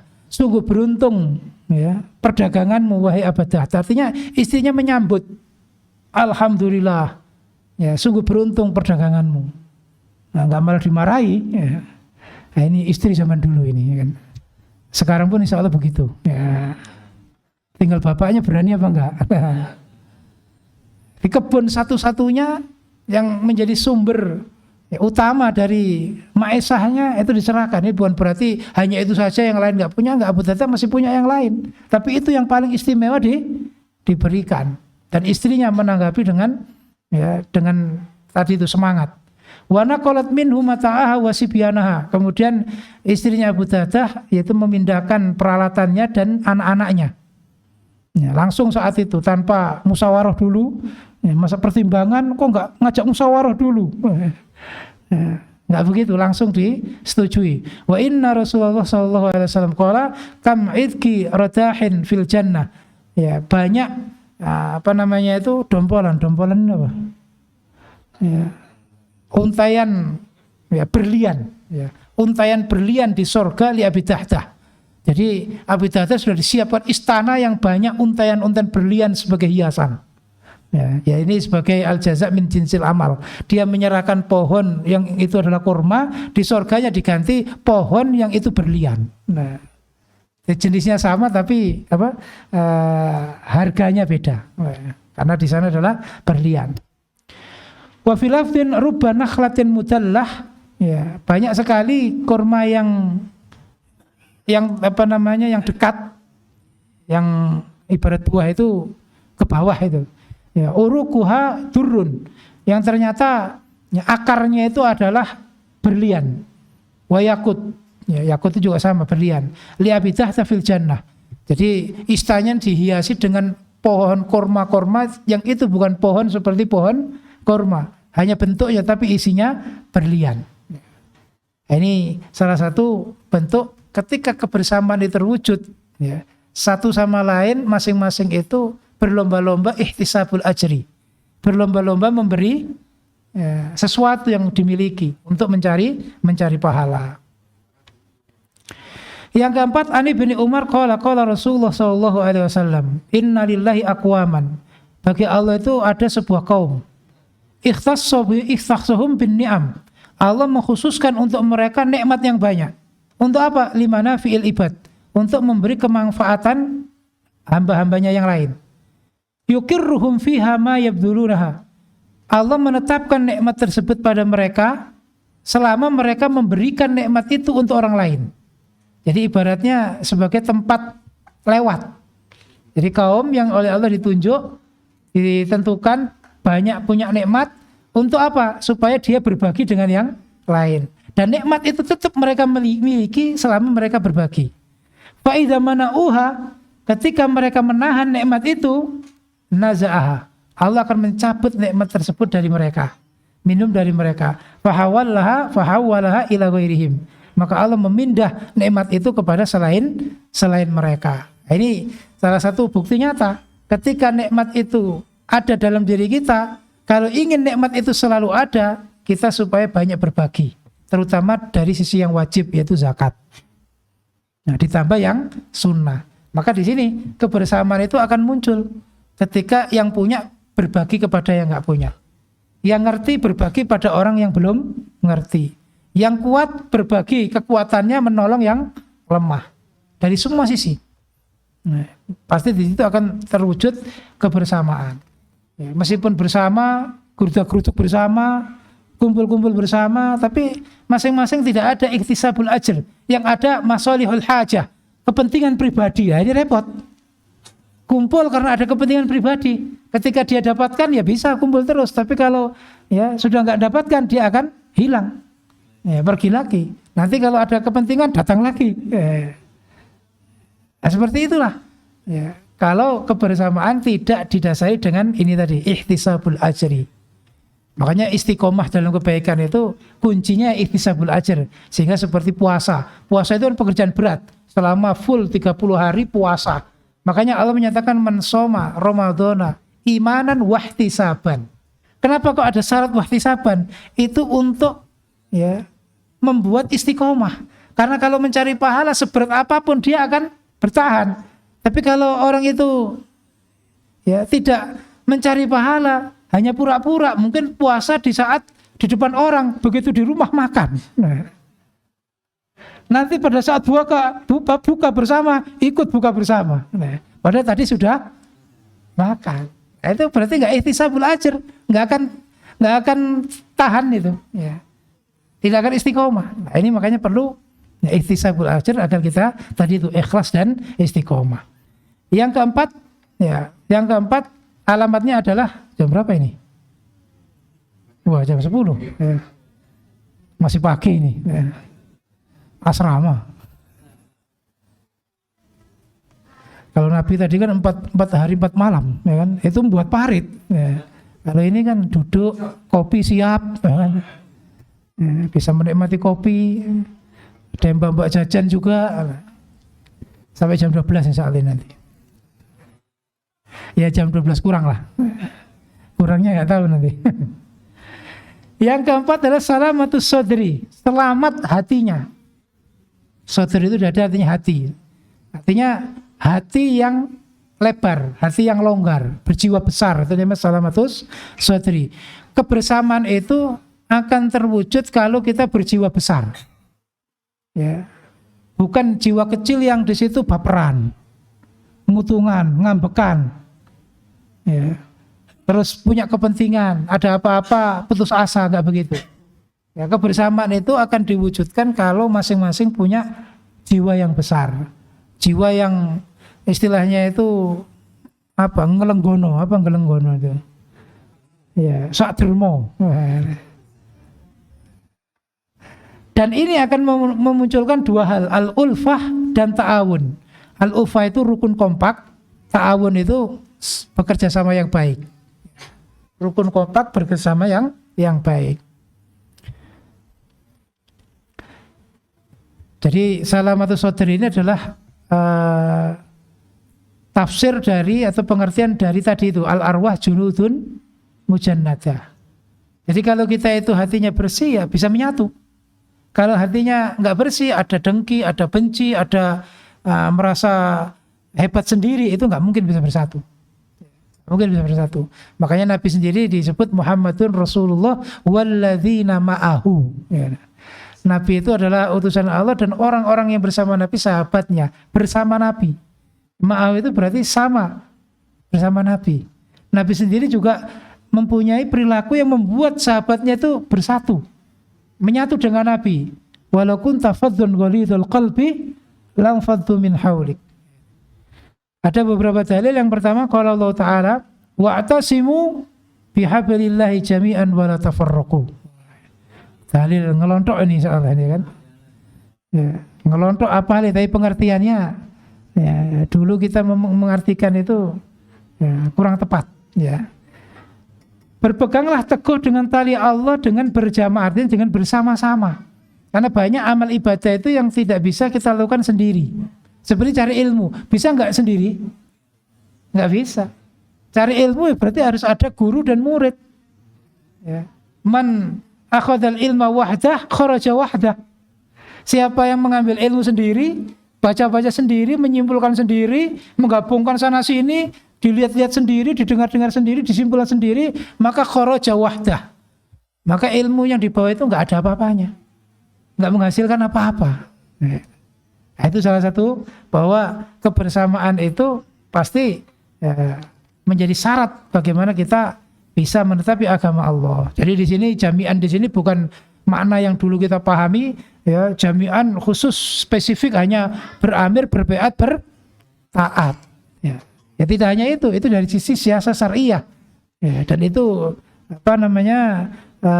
pembahasannya ada di muamalah. Ya. Sedangkan jami'an di sini ini dalam semuanya, akidah, ibadah, muamalah, akhlak, adab, itu kita harus bersama orang-orang iman, bersama para sahabat, para tabi'in, ahli ilmu. Kita nggak boleh menyendiri. Ya, kitalah yang paling murni. Kitalah satu-satunya yang ahli surga. Ya, jalan tunggal. Apa bapak-bapak, ibu-ibu ridho? Selain kita itu ada harapan masuk surga. Oh. Saking mantepnya begitu. Ridho apa enggak? Oh, itu kan kayak doktrinan begitu. Sampai di Mekah pas hajian, ya kan? Itu yang disebut saudara itu yang bawa bendera tok. Yang bawa bendera yang sama dengan dia. Saudara kita ini, yang lain bukan. Padahal jumlahnya berapa? Yang sholat di Masjidil Haram, itu semuanya gua biuk. Apa gua biuk ini? Ya nggak ada faedahnya. Nah ini kan tidak seperti itu. Berarti jami'an itu kita menetapi sama seperti yang ditetapi para sahabat, tabi'in, ya. Kemudian orang-orang Islam yang mempunyai akidahnya yang benar. Wadhkuru ni'matallahi 'alaikum id kuntum a'da'an. Ya. Ingatlah nikmat Allah yang saat itu kalian bermusuhan. Fa'allafa baina qulubikum. Allah merukunkan hati kalian, menyatukan. Fa asbahtum bi ni'mati ikhwana. Nah, dengan nikmat itu Allah menjadikan kalian menyaudara. Ini juga dipakai oleh orang-orang yang berhizbi, ya kan? Orang-orang berfirqah. Ya, mereka menyatakan ya anggota firqahnya itu adalah itu saudara, yang lain tidak. Wa kuntum ala safa hufratin minan nar. Ya, kalian berada di pinggir jurang neraka fa anqadhakum minha. Allah menyelamatkan kalian darinya. Kadzalika yubayyinullahu lakum ayati la'allakum tahtadun. Itulah Allah menerangkan pada kalian ayat-ayatnya agar kalian mendapat petunjuk. Jadi ayat ini menunjukkan bahwa kalau kita ingin mewujudkan kebersamaan, itu tadi kita harus menyaudara. Lah menyaudara nggak mungkin kalau tidak ulfah dan ta'awun. Nama menyaudara itu ya rukun, hatinya menyatu, ya. Kemudian juga saling membantu. Ta'awanu 'alal birri wat taqwa wa la ta'awanu 'alal itsmi wal 'udwan. Maka tidak boleh kita acuh tak acuh, ya nggak peduli. Pokoknya saya selamat, ya. Pokoknya urusan saya sudah selesai, yang lain jungkir balik terserah. Umpama dalam kegiatan itu, yang penting tempat saya sudah ada. Langsung tidur di situ. Yang lain jungkir balik, sembuh karmu. Acara belum selesai, mungkin sudah jalan-jalan, umpama. Ini bukan menyindir tadi pagi ya. Cuman ngenai saja.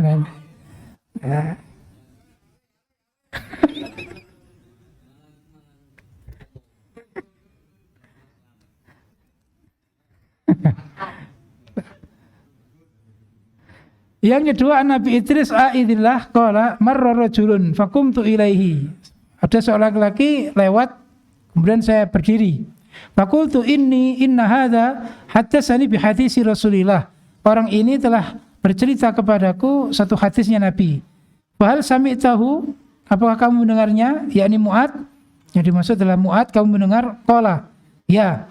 Ya, kemudian Mu'ad menceritakan, "Ma kana yuhaddisu illa haqqan." Maka yuhaditsuka illa haqqan. Kalau dia bercerita hadis padamu itu pasti pasti benar.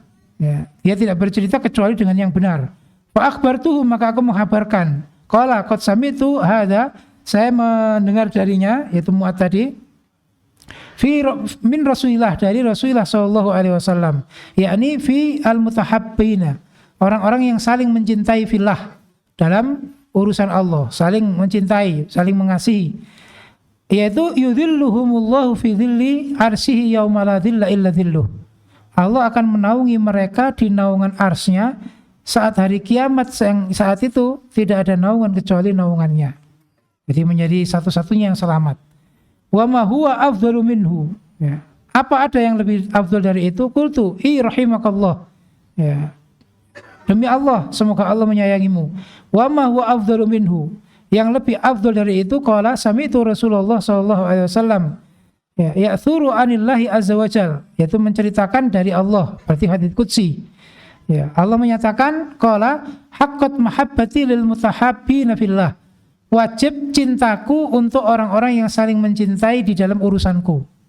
Jadi orang-orang yang saling mencintai dalam urusan Allah, Allah akan memberi cintanya. Ini juga al-jaza' min jinsil amal. Ketika kita mencintai saudara kita, Allah akan mencintai kita. Wa haqqat mahabbati lil mutawassilina fiyya. Maka wajib kecintaanku bagi orang-orang yang selalu sambung satu sama lain. Ya. Makanya supaya tetap menetapi dan memerlukan sambung. Cuman sambung kita beda dengan sambung yang dulu. Kalau dulu itu setor muka kasarnya. Ya. Sambung itu setor muka, pokoknya disaksikan. Meskipun tidur dari awal sampai akhir nggak masalah. Ya, meskipun datang awal, tahu-tahu mundur ke kamar mandi hilang. Ya nggak masalah. Yang penting sudah hadir. Apalagi setorannya banyak. Nah, ini nggak datang pun didatangi. Ya, nggak datang pun didatangi. Ini bukan begitu sambungnya, ya kan? Ya, bukan begitu, tapi sambung kita adalah sambung persaudaraan. Makanya ini temu ukhuwah, liqa'ul ukhuwah. Ini mutawasilin. Dan ini bisa dikerjakan yang tadi itu, yang minas syahidin, minal hadirin, musyarikin, apalagi kalau yang ghaibin sulit ini. Itu tidak mutawasilin. Ghaibin lagi. Wa haqqat mahabbati lil mutazawirina fiyya, dan wajib cintaku bagi orang-orang yang saling menziarahi dalam urusanku, mendatangi satu sama lain untuk urusan agama Allah. Wa haqqat mahabbati lil mutabadzirina fiyya, ya, cintaku juga wajib bagi orang yang saling memberi dalam urusanku. Wala adri bi ayyi tihima bada'a, dari mana dia memulai. Qultu man anta rahimakallah, qala ana Ubadah ibnu Samit. Ya. Kalau tadi Mu'ad, nah yang menceritakan hadis qudsi ini adalah Ubadah bin Samit. Ubadah bin Samit. Ini yang kita ambil adalah kebersamaan itu kalau ada kerukunan. Kebersamaan kalau ada saling tolong menolong. Kebersamaan kalau sambung satu sama lain. Ya. Nomor 3, an Ibnu Umar anna rajulan jaa ila Rasulillah sallallahu alaihi wasallam faqala ya Rasulullah ayyun nasi ahabbu ila Allah, mana manusia yang paling dicintai oleh Allah, wa ayyul a'mal ahabbu ila Allah azza wajal, mana pengamalan yang lebih dicintai Allah ya azza wajal. Dari dua berarti, yang orang yang paling dicintai dan amalan yang paling dicintai oleh Allah. Faqala Rasulullah sallallahu alaihi wasallam ahabbun nasi ila Allah anfa'uhum linnas. Orang yang paling dicintai oleh Allah itu orang yang paling banyak manfaat untuk manusia. Keberadaannya selalu ditunggu, dinantikan. Keberadaannya penuh dengan kemanfaatan, kebaikan. Ya. Makanya orang yang nggak ditunggu kehadirannya, Ya, apalagi orang berlindung jangan sampai dia datang. Wah, ini repot. Ya. Dan bersyukur setelah kepergiannya. Nah, ini lebih bahaya lagi. Nah, ini bukan orang yang dicintai oleh Allah. Bukan orang yang dicintai oleh Allah. Wa ahabbul a'mali ila Allah sururun tudkhiluhu ala muslim. Lebih dicintainya amal menurut Allah itu adalah kebahagiaan yang kau masukkan pada orang Islam. Ya, membuat orang Islam tenang, membuat teman kita itu bergembira, membuat anggota grup kita itu senang, ya, terhibur, ya, dengan sesuatu yang diperbolehkan. Au taksifu anhu kurbah, atau engkau menghilangkan kesusahannya. Au taksi anhu dainan, atau engkau membayar hutangnya. Au tatrudu anhu ju'an, atau engkau mengusir, ya, menghilangkan laparnya. Ya. Walian amsiya ama akhin, ya, fi ya li akhin li fi hajatin. Ya, kalau menurut saya lebih memilih, ya, ahabbu ilayya, saya lebih senang berjalan untuk membantu saudaraku dalam satu keperluan. Lebih senang daripada min an a'takifa fi hadzal masjid, daripada saya iktikaf di masjid ini, yakni Masjidan Nabi, Masjid Nabawi sahran selama sebulan. Jadi Nabi itu lebih memilih membantu saudaranya dalam satu keperluan, apa mengangkatkan sesuatu, menghantarkan sesuatu, ya, membayarkan hutangnya atau apa. Pokoknya satu keperluan itu lebih saya pilih daripada saya ibadah, ya, non-stop selama sebulan di masjid. Karena kalau ibadah di masjid itu hanya untuk dirinya sendiri, sedangkan membantu saudaranya itu memberi kegembiraan pada saudaranya. Wa man kaffa ghadabahu satarahullahu auratahu. Siapa yang mencegah marahnya, maka Allah akan menutupi kejelekannya. Wa man qadama ghaidahu, siapa yang menahan marahnya, walau sa'an yumdiya amdahu, padahal dia mampu meneruskan marahnya, marah Allah azza wa jalla qalbah. Maka Allah akan memenuhi hatinya amnan yaumul qiyamah, rasa aman di hari kiamat. La khaufun alaihim wa lahum yahzanun. Karena tadi itu dia sebenarnya bisa marah tapi marahnya nggak diteruskan. Berarti kan bisa menahan marah. Kalau dia marah tapi nggak mampu meneruskan marah terus sabar, itu beda. Karena kalau orang marah dia mampu meneruskan marahnya kemudian menahan, itu lebih utama daripada dia marah nggak bisa meneruskan marahnya karena dia nggak mampu. Akhirnya sabar. Ya, terpaksa sabarnya itu. Ya, itu belum tentu kalau dia bisa mampu bisa sabar, belum tentu. Tapi kalau orang bisa nahan marahnya, inilah yang dijamin. Allah akan memenuhi hatinya dengan memiliki keamanan di hari kiamat. Wa man masa ma'akhi fi hajatin, barang siapa berjalan di keperluan saudaranya hatta athbataha lahu, sampai dia menyelesaikan keperluan tersebut, athbatallahu azza wa jalla qadamu 'ala sirat. Maka Allah akan menetapkan, ya, telapak kakinya di jembatan Siratal Mustaqim. Yauma tazillu fil aqdam, yang saat itu banyak telapak kaki yang tergelincir, ya, karena membantu saudaranya. Ini yang dimaksud tadi itu. Ya, ketika hati kita menyatu, maka wujudlah kerukunan, kekompakan. Ketika kita hati itu bersama, maka ada ta'awun 'alal birri wat taqwa. Itu akan mudah dilakukan. Terakhir, fahmul waqi'. Kebersamaan itu akan ditandai, ya, bukti terwujudnya adalah fahmul waqi', memahami keadaan. Ya, selalu memahami situasi. Ya, selalu up to date dengan keadaan. Ya, tidak kolot. Ya, tidak pokoknya begini. Ya, tidak keras kepala. Ya, tidak sombong. Nah, sehingga kalau memahami hal itu akan muncul dua ini. Yang pertama, muwafaqatul hadaf. Ya, muwafaqatul hadaf. Ya, tujuannya itu sama. Ya, yang diperjuangkan sama. Jadi diajak untuk memperjuangkan sesuatu yang sama, itu mudah karena memang hatinya sama. Passwordnya sama. Ya, frekuensinya sama. Ini juga sama, al-arwah junudun mujannad. Sehingga nggak ada kepentingan pribadi, nggak ada mencari kemanfaatan. Yang ada itu malah memberi kemanfaatan. Itu muwafaqatul hadaf namanya. Makanya kalau berkumpul-kumpul kok dia ternyata memikirkan kepentingan sendiri, itu sulit bertahan itu. Ya, nggak lama pasti pergi. Ya, karena dia tidak mendapatkan sesuatu yang diinginkan. Nah, sesuatu yang diinginkan. Datang lagi kalau ada kepentingan lagi. Ya, telepon lagi, hubungi lagi. Itu berarti tidak muwafaqatul hadaf. Yang kedua istimroriyah. Ya, istiqomah. Ya, istiqomah.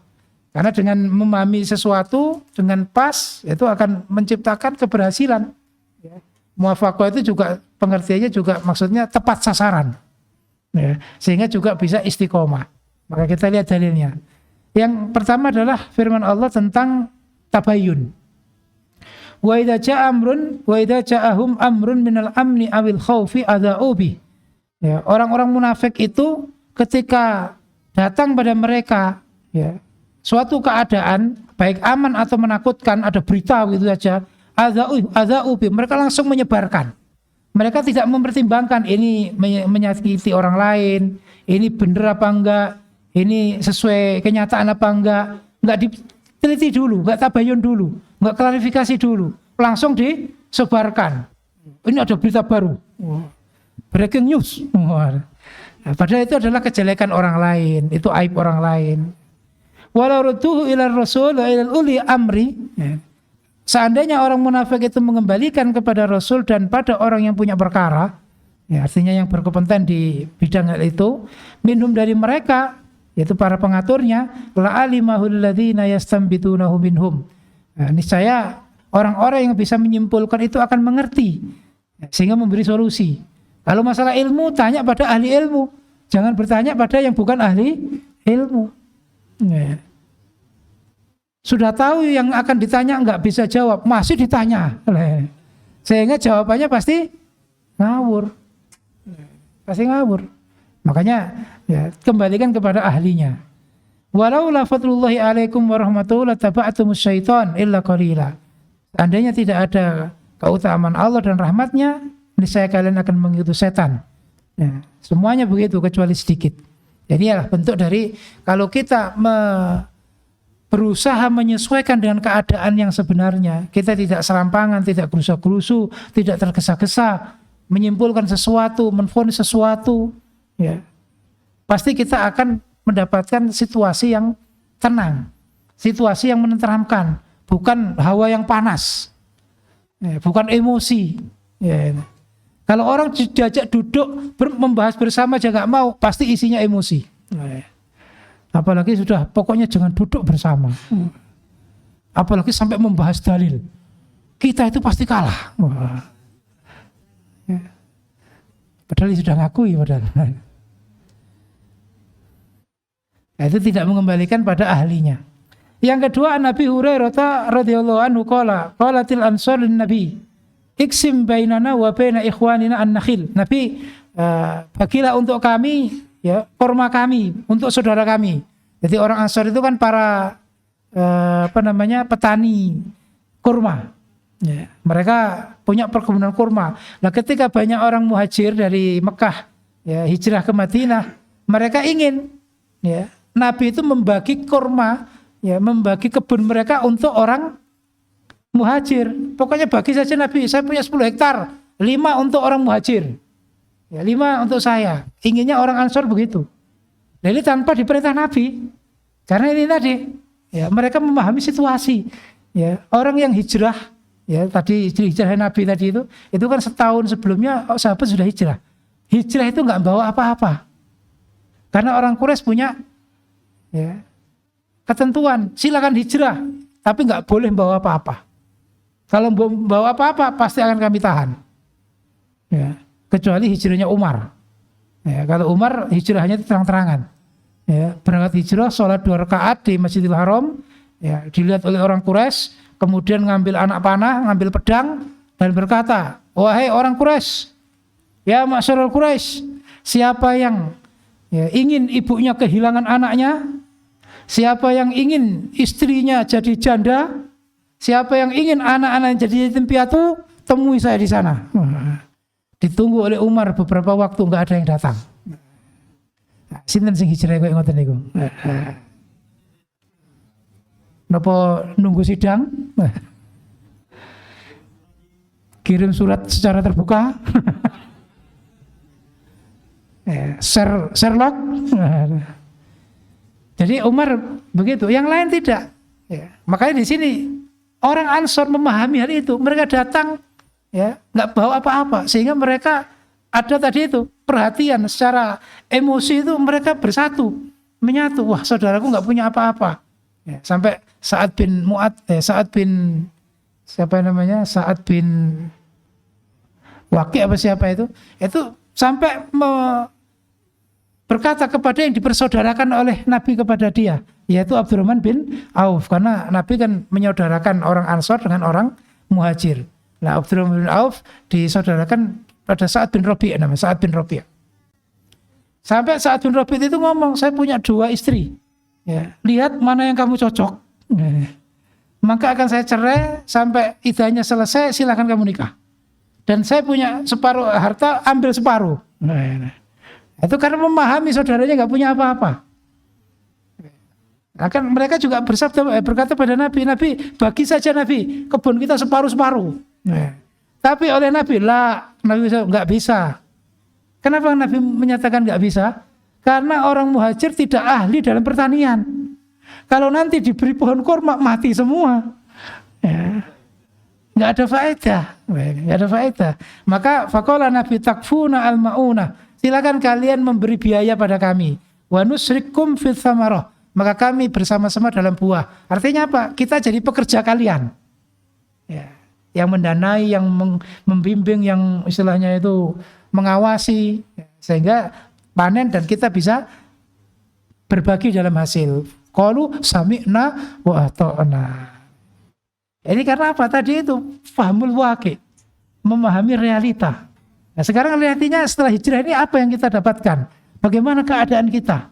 Kalau kita biarkan, ya istilahnya, ya kita juga menghadiri majelis-majelis ustadz yang lain. Kan kadang-kadang dalam grup itu saya lihat, ya supaya move on, hadiri kajian sunnah, ya, jangan mantan-mantan saja. Nah, ini supaya kita pahami, kita menghadiri ini bukan kok kita hizbi lagi terus belum move on, tidak. Kita memahami kenyataan bahwa ya kalau setelah hijrah dari saudara kita, dari tempat kita yang lama, terus ngaji ke sunnah, itu kadang-kadang belum nyambung. Ya, kadang-kadang pembahasannya juga belum nyambung. Kemudian rasa, ya, persaudaraannya juga belum kena. Tapi ketika kita bertemu seperti ini, itu lebih kena, seperti yang disampaikan Ustadz Silun tadi itu. Kita nggak membatasi diri hanya dengan pertemuan sesama mantan, tapi kita juga menghadiri, ya, di kajian-kajian Ustadz yang lain. Tapi kita perlu berkumpul secara khusus, ya, seperti ini, karena ini akan lebih ibarat makanan itu lebih sesuai selera kita. Ya. Dan ini juga tidak mengkultus individukan kepada kepada diri kita atau ustadz yang lain seperti Syekh Khalil dan Syekh Abdullah Mas'ud, tidak begitu. Ya. Kita hanya ingin bagaimana apa yang kita pahami dulu, salahnya di mana, ya, benarnya bagaimana. Insya Allah kita itu yang lebih bisa membahas. Karena kalau ustadz sunnah yang bukan jokam, ya kan, bukan, itu benar-benar belum nyambung karena tidak mengalami. Makanya orang Arab mengatakan laisal khabar kal mu'ayyana. Kabar itu tidak sesuai dengan kenyataan langsung. Umpama sama persis, ya rasanya nggak sama. Ini yang kita maksud tadi itu, bagaimana kita bisa memahami keadaan.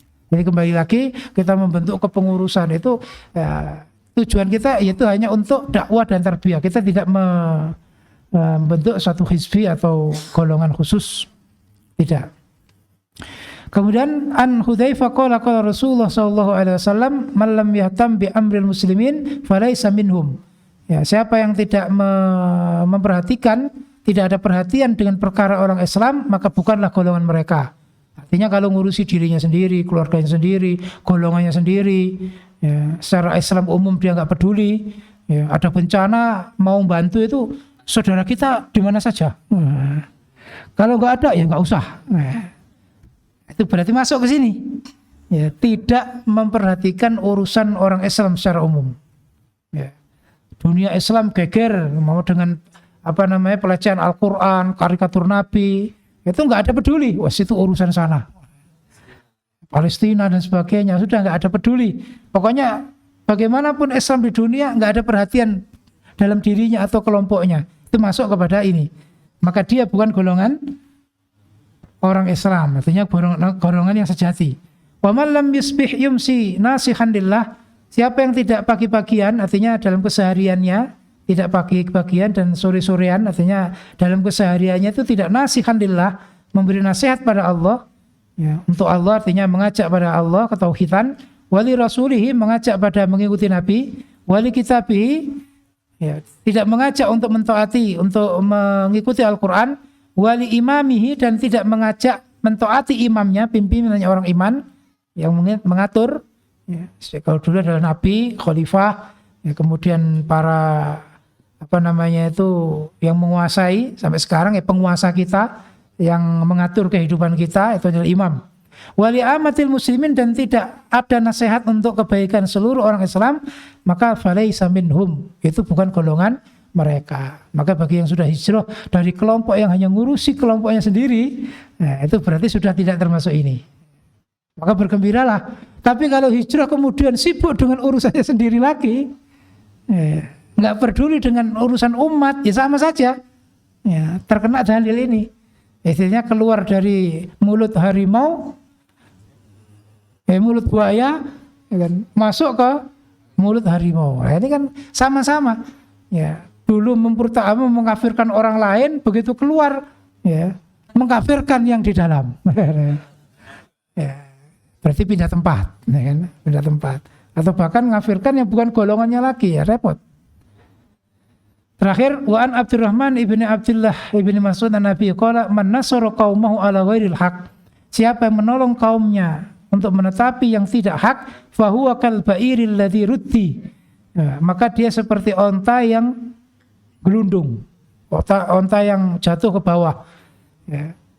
Fa huwa yanzi'u bi dzambihi, jadi ada onta mau jatuh ke sumur atau ke jurang, kemudian dia menarik buntutnya. Kira-kira yang ketarik itu ontanya apa orangnya?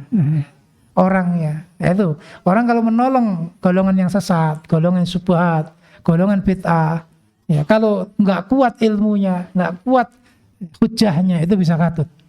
Kadang-kadang orang banyak memperbandingkan, saya mau membandingkan antara ini dan itu, ya. Akhirnya dia mendalami yang ini dan yang itu. Akhirnya apa? Memilih yang tadinya dia mau istilahnya mengajak. Karena apa? Ya ini tadi. Kalau sampai mendalami sesuatu yang tidak benar, kalau nggak hati-hati, ya dia akan malah katut, ya akan malah katut. Nah, ini yang kita maksud bagaimana memahami realita, memahami keadaan agar kita itu tepat sasaran, ya. Dan itulah puncak dari tujuan kebersamaan, masuk hijrah kita ini. Hijrah kita ini kan kalau dulu ya mengkafirkan orang, bagaimana sekarang kita memahami bagaimana kaidah mengkafirkan, sehingga kita nggak gampang mengkafirkan. Kalau dulu kita sering membid'ahkan, ya, kita sekarang juga lebih teliti, ya, yang bid'ah itu yang mana. Ya, bid'ah juga ada istilahnya tuh kaidah-kaidah yang perlu kita pahami. Ya, semua hal. Kalau dulu kita itu beribadah, ya, banyak kebaikan, ya, umumnya hanya untuk mencari ridhonya manusia, ya, mencari ridhonya Bapak Imam, ya, pengurusnya. Ya. Sekarang bagaimana hijrah kita ini, amal ibadah kita bukan untuk, ya, pengurus Riratul Ilmi, bukan. Wah, saya sungkan, saya sudah didapuk masa nggak datang. Nah, ya enggak. Ya. Kita lillahi ta'ala, ya, lillahi ta'ala. Kalau umpama ada berhalangan tidak bisa, ya kita tidak kok, ya, wah ini berarti harus tobat, itu enggak. Cuman harus dinasihati. Ya, seperti itu. Jadi hijrah kita bagaimana bisa menghadirkan faedah, ya, faedah yang benar. Jazakumullah khairan. Insyaallah itu yang bisa kami sampaikan. Sebenarnya ada beberapa waktu, mungkin 5 menit ya, 5 menit kita tampilkan. Seperti tadi disampaikan tentang program-program Yayasan Al-Hisan. Seperti yang kita sampaikan, kita konsennya kan dakwah dan tarbiyah. Nah, dakwah sudah kita bahas panjang lebar tadi, termasuk kebersamaan kita ini selain kepentingan diri kita sendiri juga untuk mendakwai saudara kita yang masih di dalam, ya. Nah, ini kita sampaikan ada beberapa program Yang sudah berjalan, yaitu yang tadi sudah disebut ada TKQ, TPQ, kemudian ada program intensif 300 hari menghafal Quran. Dan insya Allah sudah berjalan di beberapa tempat. Yang program ini juga bernaung di Yayasan Al-Hisan. Insya Allah secara bukunya dan programnya kita mengurus hak cipta. Ya, karena sudah ada beberapa tempat yang sudah melaksanakannya, baik di Jawa Timur maupun yang ada di Jakarta. Ini seperti yang di slide ini bisa dilihat, untuk bulan ini kita membuka pendaftaran di Rumah Tahfidz Ashabul Jannah, yaitu di daerah Sawut Ratap, Sidoarjo. Dari bandara cuma 3 menit, 5 menit. Ya. Makanya di atas tahfidz ini 10 menit lewat pesawat. Jadi, tapi ya kalau sudah biasa, meskipun lewat pesawat, hafalannya nggak ikut pesawat. Nanti kalau nggak biasa, memang kadang-kadang bising. Tapi udah biasa di situ kayaknya santai-santai aja. Padahal pesawatnya dekat itu, kelihatan besar. Itu di Sawut Ratap, insya Allah ini angkatan kedua di sana. Ya. Dulu di zaman masih jamaah dulu, itu sudah ada di rumah beliau yang punya namanya Bapak Haji Willy. Itu wakil daerah Sidoarjo. Sidoarjo mana itu yang Seruni itu? Sidoarjo Barat ya, di Pondok Seruni ya. Beliau wakil daerah. Kemudian beberapa waktu yang lalu itu dinonaktifkan. Padahal sudah dicurigai udah berapa tahun. Nah, bisa hijrah beberapa tahun yang lalu. Nah, ini rumah beliau di situ, ada rumah, ada masjid. Ya, ada tempat pondoknya, nah, tengahnya ada untuk parkir dan lapangan apa itu? Badminton, lapangan badminton. Insya Allah sekarang yang di sana sudah khatam. Ya, bulan ini bulan terakhir, bulan 12. Kemudian pendaftaran ini insya Allah sudah dimulai beberapa minggu yang lalu ya. Itu fasilitasnya itu. Nah, selain 300 hari, insya Allah kelulusannya juga sudah beberapa, ada wisuda. Insya Allah juga Al-Hisan juga sudah berjalan 6 bulan ini. Ya, sudah 6 bulan di Cafe Tahfidz Al-Hisan. Jadi program kita ini kita setting berbagai variasi keadaan. Kalau di Al-Hisan, ya Bapak Haji Zainuddin buat kafe, ya, tapi bukan kafe komersil, tapi kafe tahfidz. Jadi yang menghuni itu menghafal Quran. Padahal ya settingannya kafe. Ya. Monggo yang ingin melihat atau ingin berkunjung, kalau ke Al-Hisan bisa di sana. Di sana juga ada sedia kopi. Cuman masalahnya murid-murid yang ini kita survei kemarin ya nempat di kafe tahfidz tapi nggak ada yang suka kopi.